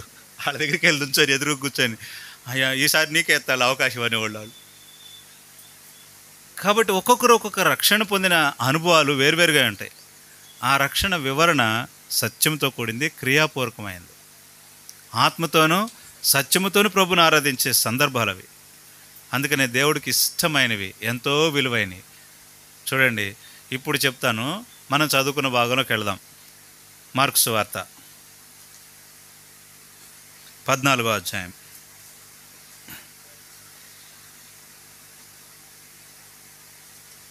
4వ వచనం. అయితే ఏం చేశారంట? ఆమె చేసే పనికి ఏం చేశారంట కొంతమంది? ఎందుకు? ఆమె ఏం తీసుకురాలేదని? ఆ విషయం వేరు. ఇప్పుడు మనం చెప్పుకున్న 3 విషయాలు జ్ఞాపకం చేసుకుందాం. 1, జంతువును తీసుకురాలేదు. ఏం తీసుకురాలేదు? మనం జంతువుని తీసుకురావాలి. ఇప్పుడు ఏం తీసుకురావాలా? అన్నం అంటే ఏనుంది గోవాడలో, అన్నం అంటే ఎత్తుగా ఎర్రగా ఉండేది. ఆమె ఏం చేసేదంటే, అన్న మొట్టమొదటి కోడిగుడ్డు అని చెప్పి తీసుకొచ్చేది. అన్న ప్రార్థన చేయనేది. ఆడబెట్టి, సరే నాకు ప్రార్థన చేస్తాలే అని అన్నావు అనుకో, కాదు కోడిగుడ్డింది, మొట్టమొదటి కోడిగుడ్డు నీకే తీసుకొచ్చా అని చెప్పి ఆడ పెట్టి ప్రార్థన చేసిన దాకా వదిలిపెట్టేది కాదు. అది ఆడ పెట్టి ప్రార్థన చేయించుకుని వెళ్ళేది. అది అయిపోయిందా మళ్ళీ మొదట పిల్లలు పొదిగేసేది, ప్రార్థన చేస్తూనే ఉండి మొదటి పిల్ల పుట్టింది అనగానే ఎవరన్నా మధ్యలో వచ్చి తీసుకెళ్ళారనుకో, ఇక చూడు సుప్రభాతం మొదలేసేది, ఇక వరుస పెట్టేదనమాట. ఇక అది అయిపోయిన తర్వాత ఆ కోడి తీసుకొచ్చి నాన్నకి ఇచ్చి అక్కడ నుంచొని ప్రార్థన చేయించుకునేటప్పుడు అనేది, అన్న మొదటి కోడి పిల్లనంటే మొన్న గొడవాడుతుంది ఎవరితో నక్కారంటేను అనేది అట్టగా వస్తుంటే సైతాన్లు అనేది, అటు నుంచి దెయ్యం ఇటు నుంచి దెయ్యం అన్న ఏం చెప్పమంటావు అనేది. అంటే ఆ ఇరుగు పొరుగు వాళ్ళతో సమాధానం లేకుండా బలి అట్ట అర్పిస్తావు అని అనేవాడు నాన్న. అనగానే ఖచ్చితంగా చెప్పేసరికి, అన్నావు నువ్వు ఎట్ట గట్టిగా మాట్లాడితే కోడి పిల్ల కాదు కదా, ఏది రాదు నీ దగ్గరికి అని, ఏది కూడా తీసుకొచ్చేవాళ్ళం కాదని. నిజంగానే చానాలు తీసుకురాలా, మందిరానికి ఏం తీసుకొచ్చేది కాదు.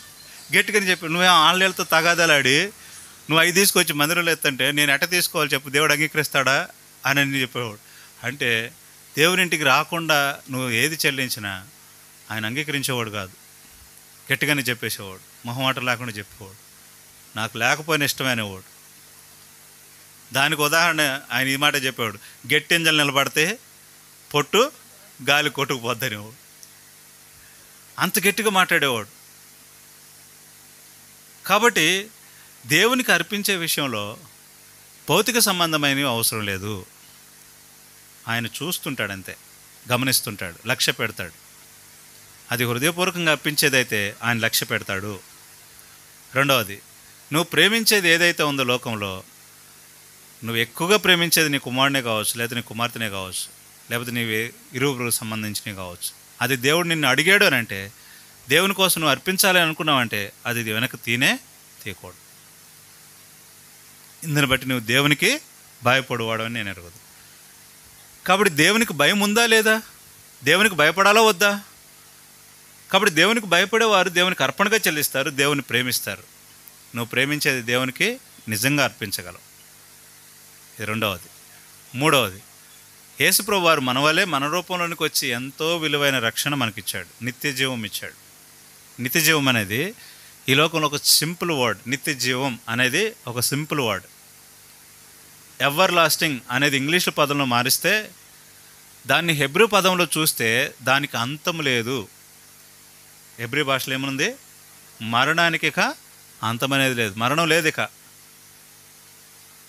కాబట్టి కీర్తన గ్రంథకర్త ఆ మాట రాశాడు, ఏమని? మన దేవుడు సదాకాలము మనల్ని నడిపిస్తాడు, ఆయన మరణం వరకు మనల్ని నడిపిస్తాడు. ఏ మరణం? భౌతికమైన మరణం కాదు, అది ఆత్మ సంబంధమైన మరణం. ఏంటది? 2 మరణాలు ఉన్నాయి. 1 శరీర సంబంధమైనది, 2వది ఆత్మ సంబంధమైనది. మరణం వరకు మనల్ని నడిపించేవాడు ఆయనే. కాబట్టి ఈ మరణము ఎక్కడి వరకు? మొదటి క్రియ కంటే, కార్య ఆరంభం కంటే కార్య అంతం మేలు అన్నాడు. ఆరంభంలో మనం చేసే శూర కార్యాలు కాదు, మొదట్లో పొందిన రక్షణ ఉద్దేశం, ఆ ఉద్దేశాలు వేరు కదా. బాప్తిసం పొందాం వెనకబడిపోవటం కాదు, రక్షణ పొందాం దేవుని కోసం కార్యాలు చేసాం, ఒకప్పుడు ఉత్సాహంగా ఉన్నాం ఇప్పుడు ఉత్సాహం లేకపోవటం కాదు. కార్య ఆరంభం కంటే కార్య అంతం మేలు. అంటే అంతం వరకు కొనసాగాలి నీ రక్షణ అనేది, నీ జీవం అనేది. అంతవరకు మనం చేసినప్పుడే అది ప్రభు అంగీకరిస్తాడు. కాబట్టి యేసు ప్రభు మన కొరకు నిత్య జీవం ఇచ్చారు. నిత్య జీవం అనేది ఒక సింపుల్ వర్డ్ కాదు, అది అంతం లేని ప్రేమ, తన వారిని సంపూర్ణంగా ప్రేమించిన ప్రేమ.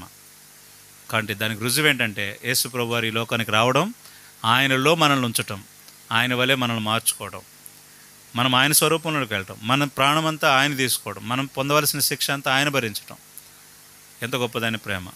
దానికి ఎంతో ప్రేమించాను, దానికి వెల లేదు. కాబట్టి ఇప్పుడు నాలుగవది మనం చూసాం, ఆత్మ అర్పణ. ఏంటి ఆత్మ అర్పణ అంటే? చూడండి, హెబ్రీ రాసిన పత్రిక 14వ అధ్యాయం. హెబ్రీలకు రాసిన పత్రిక 14వ అధ్యాయం. ఇది మనస్సాక్షిని కూడా ఎక్కువ శుద్ధి చేయటమే కాకుండా ఏమర్పించేటట్లు చేసింది? 13వ అధ్యాయం, మన్నించండి, 13వ అధ్యాయం 13, 14 వచనాలు. 12వ వచనం కూడా చదువుదాం అక్క.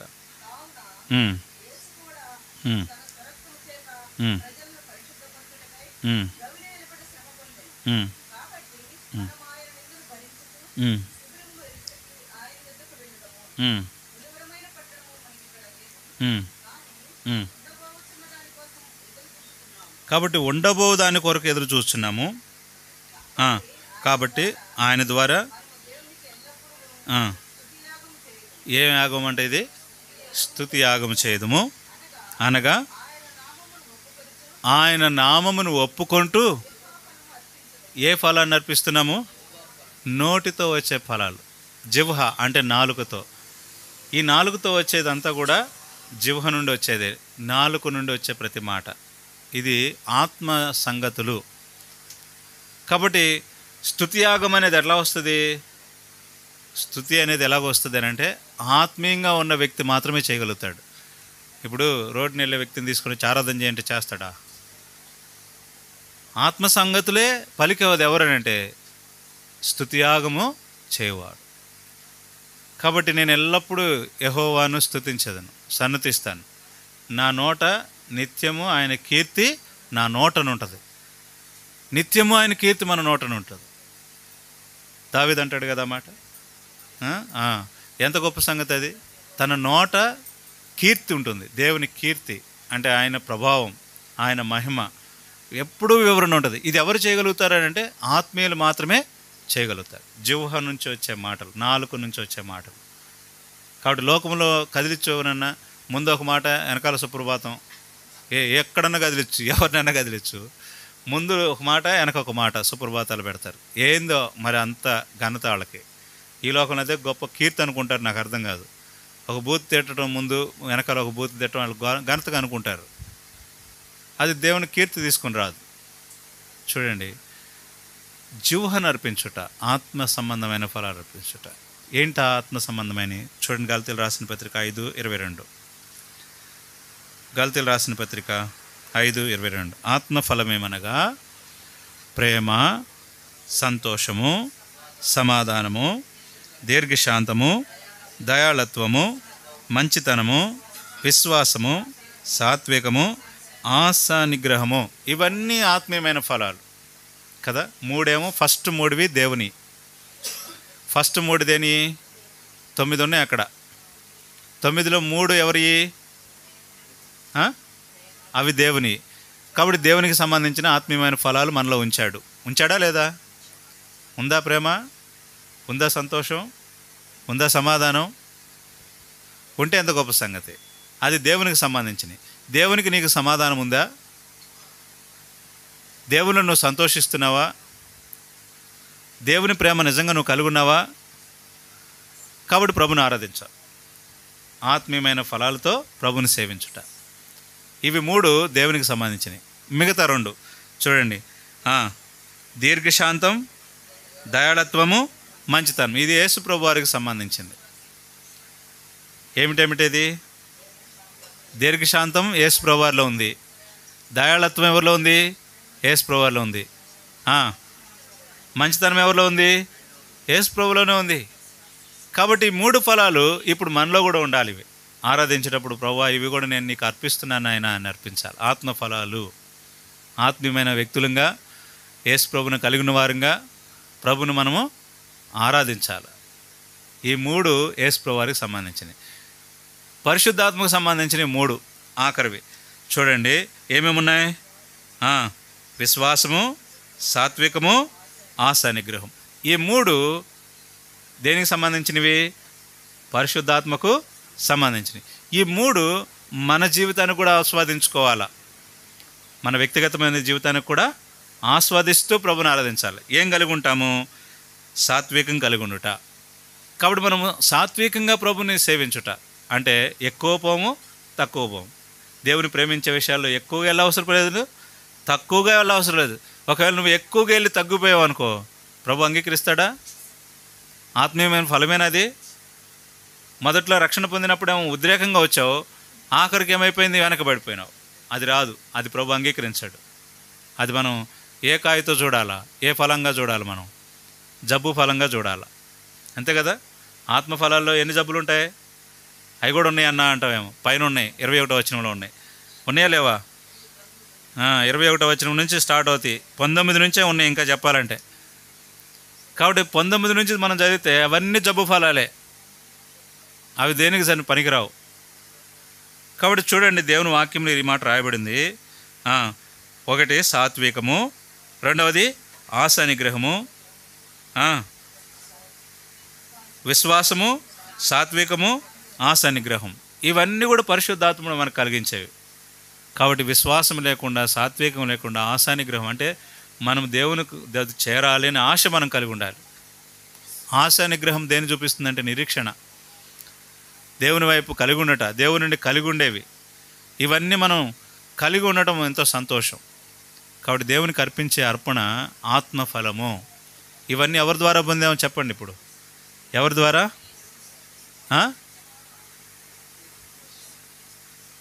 ఎవరి ద్వారా పొందాం? ఏదో ఒకటి చెప్పండి, పర్లేదు. ఏదంటే ఇదంటే అదంటావేమోనని డౌటా? చెప్పండి, పర్లేదు. ఎవరి ద్వారా పొందాం? బాగా చెప్పారు. సర్వసత్యంలోనికి నడిపించడం ద్వారా, ఆత్మ చెప్పే కార్యాల ద్వారా, ఆత్మ చేసే కార్యాల ద్వారా, క్రియాపూర్వకంగా మనం చేస్తున్న ప్రతిదీ కూడా ఆత్మఫలంగా దేవునికి అర్పిస్తాం. అది జీవహ ఫలంగా ప్రభుకు అర్పిస్తాం, స్తుతియాగంగా ప్రభుకు అర్పిస్తాం. కాబట్టి ఆత్మ సంబంధమైన ప్రజలంగా మనం ఏం చేస్తాము అనే దానికోసం ఇది ఒక నిదర్శనం. అయితే ఇవి అర్పించేటప్పుడు కొంతమంది మనల్ని ఏం చేస్తారు?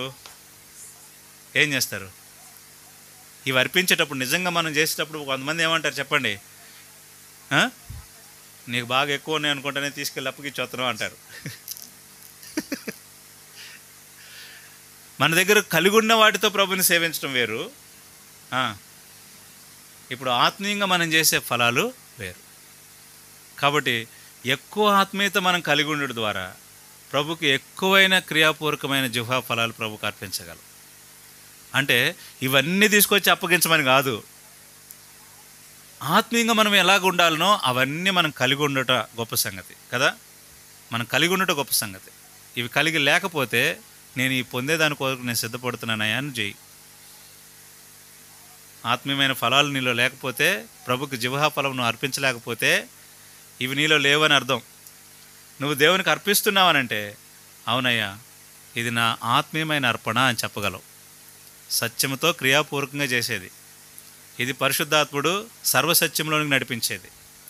నీ జీవితం సర్వసత్యంలోనికి నడుస్తుంది. ఆ సత్యాన్ని అనుసరిస్తావు, ఆత్మీయంగా ప్రభుని సేవిస్తావు. ఈ ఆత్మీయమైన ఫలాలు మనలో ఉండాలి.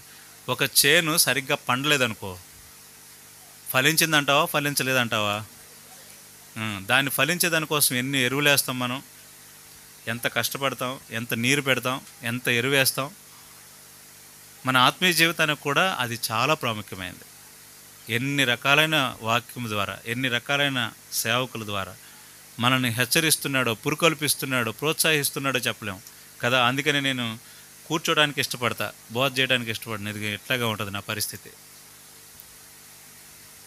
కాబట్టి ఎంతమంది సేవకులు వస్తే అంత వాక్యం మనకు విరివిగా అందుతుంది. కాబట్టి ఈ రోజున సర్వసత్యంలోనికి నేను నడిపిస్తున్న ఆత్మ, అది పరిశుద్ధాత్మ. కాబట్టి ఆత్మ ద్వారా మనం చేయవలసిన కార్యాలు, ఆత్మతో సత్యముతో ప్రభుని ఆరాధించుట, ఇదే కాదు. అందుకని ఇలా చేసినందుకు ఆమెనేమన్నారు? కొందరు ఆమె మీద కోపడ్డారు. ఆత్మీయంగా చేస్తుంది కాబట్టి ఆమె మీద ఏం చేశారు? కోపడ్డారు. కాబట్టి నువ్వు ఆత్మీయంగా చేసే ప్రతి పనికి కొంతమంది కోపపడతారు. కొంతమంది మనల్ని ఏం చేస్తారు? కోపపడతారు. కాబట్టి మన మీద కోపపడుతున్నారంటే మనం నిజం మంచి పని చేస్తున్నాం అని అర్థం. మన మీద పాపం ఒక సందర్భంలో జ్ఞాపకం వస్తుంది, చెప్పాలో వద్దా అర్థం కావట్లా. నువ్వు మంచి పని చేస్తున్నావు అంటే నన్నే అన్నారు. ఎందుకు? ఇంకో మాట, నువ్వు కూర్చున్న కొమ్మను నరుక్కుంటావు అని అన్నారు. ఎందుకు? నువ్వు నీ పిల్లలకు దాచుకోక ఎందుకు ఈ రకంగా డబ్బు ఎరజిమ్ముతున్నావు, ఎంత నాశనం చేస్తున్నావు డబ్బును అని అంటే నేను అన్నాను, ఇక్కడ నేను నాశనం చేసిన నా దేవుని దగ్గర ఉంటాయి. అబ్బో దిగొచ్చాడండి అనుకున్నారు. ఏడు నేను నాశనం చేయట్లా, ఏడు నేను దేవుని కోసం ఖర్చు పెట్టాను. పెడుతున్న ప్రతి దానిని దేవుడు తన లెక్కలో చూస్తున్నాడు, క్రియాపూర్వకంగా చూస్తున్నాడు అది. కాబట్టి నేను ఎవరి గురించే చెప్పేదానికంటే నన్ను నేను చెప్పుకోవడం బెటర్ అనిపించింది ఇప్పుడు. కాబట్టి ఈ రోజున ప్రభుకి క్రియాపూర్వకంగా చేసే అర్పణ కొంతమంది కోపం తెచ్చుకుంటారు. నువ్వు ఆరాధిస్తున్నావు, ఆరాధన చేస్తున్నావు అని అంటే, దేవుని ఇంటికి వెళ్తున్నావు అంటే, నువ్వు బాగుంటున్నావు అని అంటే నిన్ను వెనక్కలాగే వాళ్ళు చాలామంది ఉంటారు. నువ్వు ఆత్మీయంగా వర్ధిల్లేదనుకుంటే నిన్ను వెనక్కలాగే వాళ్ళు ఎక్కువ ఉంటారు. నేను చేయకపోతే అట్ట, నువ్వెట్లా చేస్తున్నావు అనేవాళ్ళు ఉంటారు. కాబట్టి ఇక్కడ చూడండి, మొదటిది కొంతమంది ఆమె మీద కోప్పడ్డారు. రెండవది చూడండి, 4వ వచనం ఆఖరి భాగం, ఈలాగు నష్టపరచనేలా. ఏం చెప్పారు? ఇలాగున నష్టపరచనేలా. ఆమె ఎవరి కోసం చేస్తుంది? దేవుని కోసం చేస్తుంది. అంటే ఆయన దేవుడుగా, రక్షకుడిగా చూస్తున్న ఆమె కోసం ఇప్పుడు ఆమె ఏం చేస్తుంది? నష్టం చేస్తుంది అనుకుంటున్నారు వాళ్ళు కదా. మనం కూడా దేవుని సమయాన్ని దేవునికి మనము నష్టపరచట్లా, దేవుని కొరకు చేస్తున్నాం, దేవుని కై చేస్తున్నాం. నువ్వేది చేసినా దేవుని కోసమే చేయాలి. పేటర్ అన్న కోసం అస్సలు చేయొద్దు. పేటర్ అన్న కోసం అస్సలు చేయొద్దు. నువ్వు దేవుని కోసం చేయి, ఇష్టపూర్వకంగా చేయి, సంపూర్ణంగా చేయి, లక్ష్య పెట్టేటట్టు చేయి, దేవుడు లక్ష్య పెట్టేటట్టే చూడు. నువ్వు దేవుని కోసమే చేయి, అది నీకు నిండో ఆశీర్వాదం అది కదా. నువ్వు నష్టపరచలేలా. అక్కడ ఉన్నవాళ్ళు కొంతమంది అంటున్నావు, నువ్వు ఎందుకు నష్టపరుచుతున్నావు అని. తర్వాత కింద 6వ వచనంలో ఆమె జోలికి పోకుడి అనే మాట రాయబడింది. అక్కడేమని రాయబడింది? అందుకు యేసు ఇట్లా, నేను ఆమె జోలికి పోకుడి. ఆమెను ఏం చేస్తున్నారు? లాగుతున్నారు. ఆమెను ఏమంటున్నారు? ఈ బాక చేయబాక. ఆమె జోలికి వెళ్ళిపోయి దగ్గరికి వెళ్ళి, ఏంది పని, నువ్వు ఇట్రా పక్కన నీతో మాట్లాడాలి అని చెప్పి ఆమెను ఆత్మీయంగా వెనక్కి లాగుతున్నారు. ఆమె జోలికి వెళ్ళొద్దు అని ఖండించినాడు ప్రభు. యేసు ప్రభు ఆ మాట అన్నాడు. అందుకు యేసు ఆమె జోలికి మీరు పోకుడి. తర్వాత ఆమె ఏం చేస్తూ వచ్చింది? 7వ వచనంలో, బేదలు ఎల్లప్పుడూ మీతోనే ఉన్నారు. వాళ్ళ ఉద్దేశాన్ని తెలుసుకుని యేసు ప్రభు ఏమన్నాడు? బేదలు ఉన్నారు కదా, వాళ్ళకి చేయొచ్చు కదా, వాళ్ళకి చేయొచ్చు కదా అని అంటే, అప్పుడు ఏమన్నాడు యేసు ప్రభు వారు? బేదలు ఎల్లప్పుడూ మీతోనే ఉన్నారు. కాబట్టి ఆమెను హెచ్చరిస్తున్నారు, ఆమెని వెనక్కి లాగుతున్నారు. ఇప్పుడు చెప్పండి, దేవునికి సంపూర్ణంగా అర్పించటం అనేది ఎంత ఆధిక్యత. దీన్ని దేని జ్ఞాపకం చేస్తుందంటే ఆయన భూస్థాపనను జ్ఞాపకం చేస్తుంది. భూస్థాపన జ్ఞాపకం చేస్తుంది. అక్కడ ఆమె శక్తి కొలది అనే మాట రాయబడింది. ఆమె శక్తి కొలది చేసినందున ఏం చేసింది? ఆమె తన శక్తి కొలది చేసింది. ఎంత లోటులో ఉండి ఉంటుందో బహుశా, ఎంత కరువులో ఉండి ఉంటుందో బహుశా. ఈ మరియా ఒక లక్షణం కలిగింది. ఎక్కడ పనిచేసేదని అంటే హేరోదు రాజు దగ్గర, తర్వాత గవర్నర్ల దగ్గర, సైన్యాధిపతుల దగ్గర, రోమ సామ్రాజ్యంలో అప్పట్లో అక్కడ పనిచేసాము. ఈమె అక్కడ పనిచేసాము. వాళ్ళ కింద ఒక దాసిగా పనిచేస్తుండేది. ఆమెకు మరియా అని పేరు పెట్టారు అంతే. ఆ మరియా వాస్తవానికి ఆమె ఉండాల్సిన స్థానం ఏంటంటే తను పాపము చేసిన స్త్రీగా భజించారు వాళ్ళు. చూడండి అన్నమాట 3వ వచనంలో రాయబడింది అన్నమాట. మన్నించండి.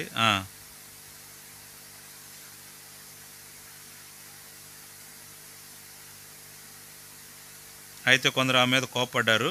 అందులో ఇక్కడ రాయబడిన మాట ఇలాగుంటే, ఆమె ఇదే విలువైన దాన్ని యేసు ప్రభు వారి కోసం వెల అనే దానికోసం, వెల కమ్మి అనే దాని మీద ఉంది. 5వ వచనంలో, ఈ అత్తరు 300 దేనారముల అక్కడ ఒకటేసి కింద ఉంది 160 రూపాయలు అని రాసింది. కంటే ఎక్కువ వెలకు అమ్మి బేదలకు ఇవ్వచ్చు కదా అనే మాట చెప్పే సందర్భంలో చరిత్రకారులు రాసిన మాట ఏంటంటే, వారు రాసిన మాట ఏంటంటే, ఈమె పాపం చేసి తీసుకొని రాబడిన ఈ డబ్బు అన్న మాటకు వెల అనే మాట రాయబడింది. కాబట్టి పాపానికి వెల, ఆమె సంపాదించిన సంపాదన విలువైంది, ఆమె కష్టార్జితం అంతా అని చెప్పొచ్చు. ఇంకా చెప్పానంటే తన శక్తి కొలది అని రాశాడు పరిశుద్ధాత్ముడు. అది ఎక్కడుంది? 8వ వచనంలో. ఈమె తన శక్తి కొలది చేసి నా భూస్థాపన నిమిత్తం నా శరీరమును ముందుగా అభిషేకించింది. తన శక్తి కొలది చేసిందంట. అంటే ఇక వెనక ముందు ఏమీ లేదు. ఈరోజు మనం చేయగలుగుతామా ఈ ఆరాధన? మన శక్తి కొలది ప్రభుకు అర్పించి మనం చేయగలమా? సపోజ్ ప్రభుకు అర్పించుకోవడం అంటే ఏదో వచ్చాం, ప్రార్థనలో కూర్చున్నాము, కొద్దిసేపు ప్రభుకు 2 మాటలు చెల్లించేసాము, కాసేపులే అని మనం వెళ్ళిపోవటం కాదు. సంపూర్ణంగా దేవునికి ఇష్టమైందిగా. అందుకనే హెబ్రీ రాసిన పత్రికలో 12వ అధ్యాయంలో ఈ మాట రాశాడు. చదవండి ఆ మాట. హెబ్రీ రాసిన పత్రిక 12వ అధ్యాయము 28వ వచనం.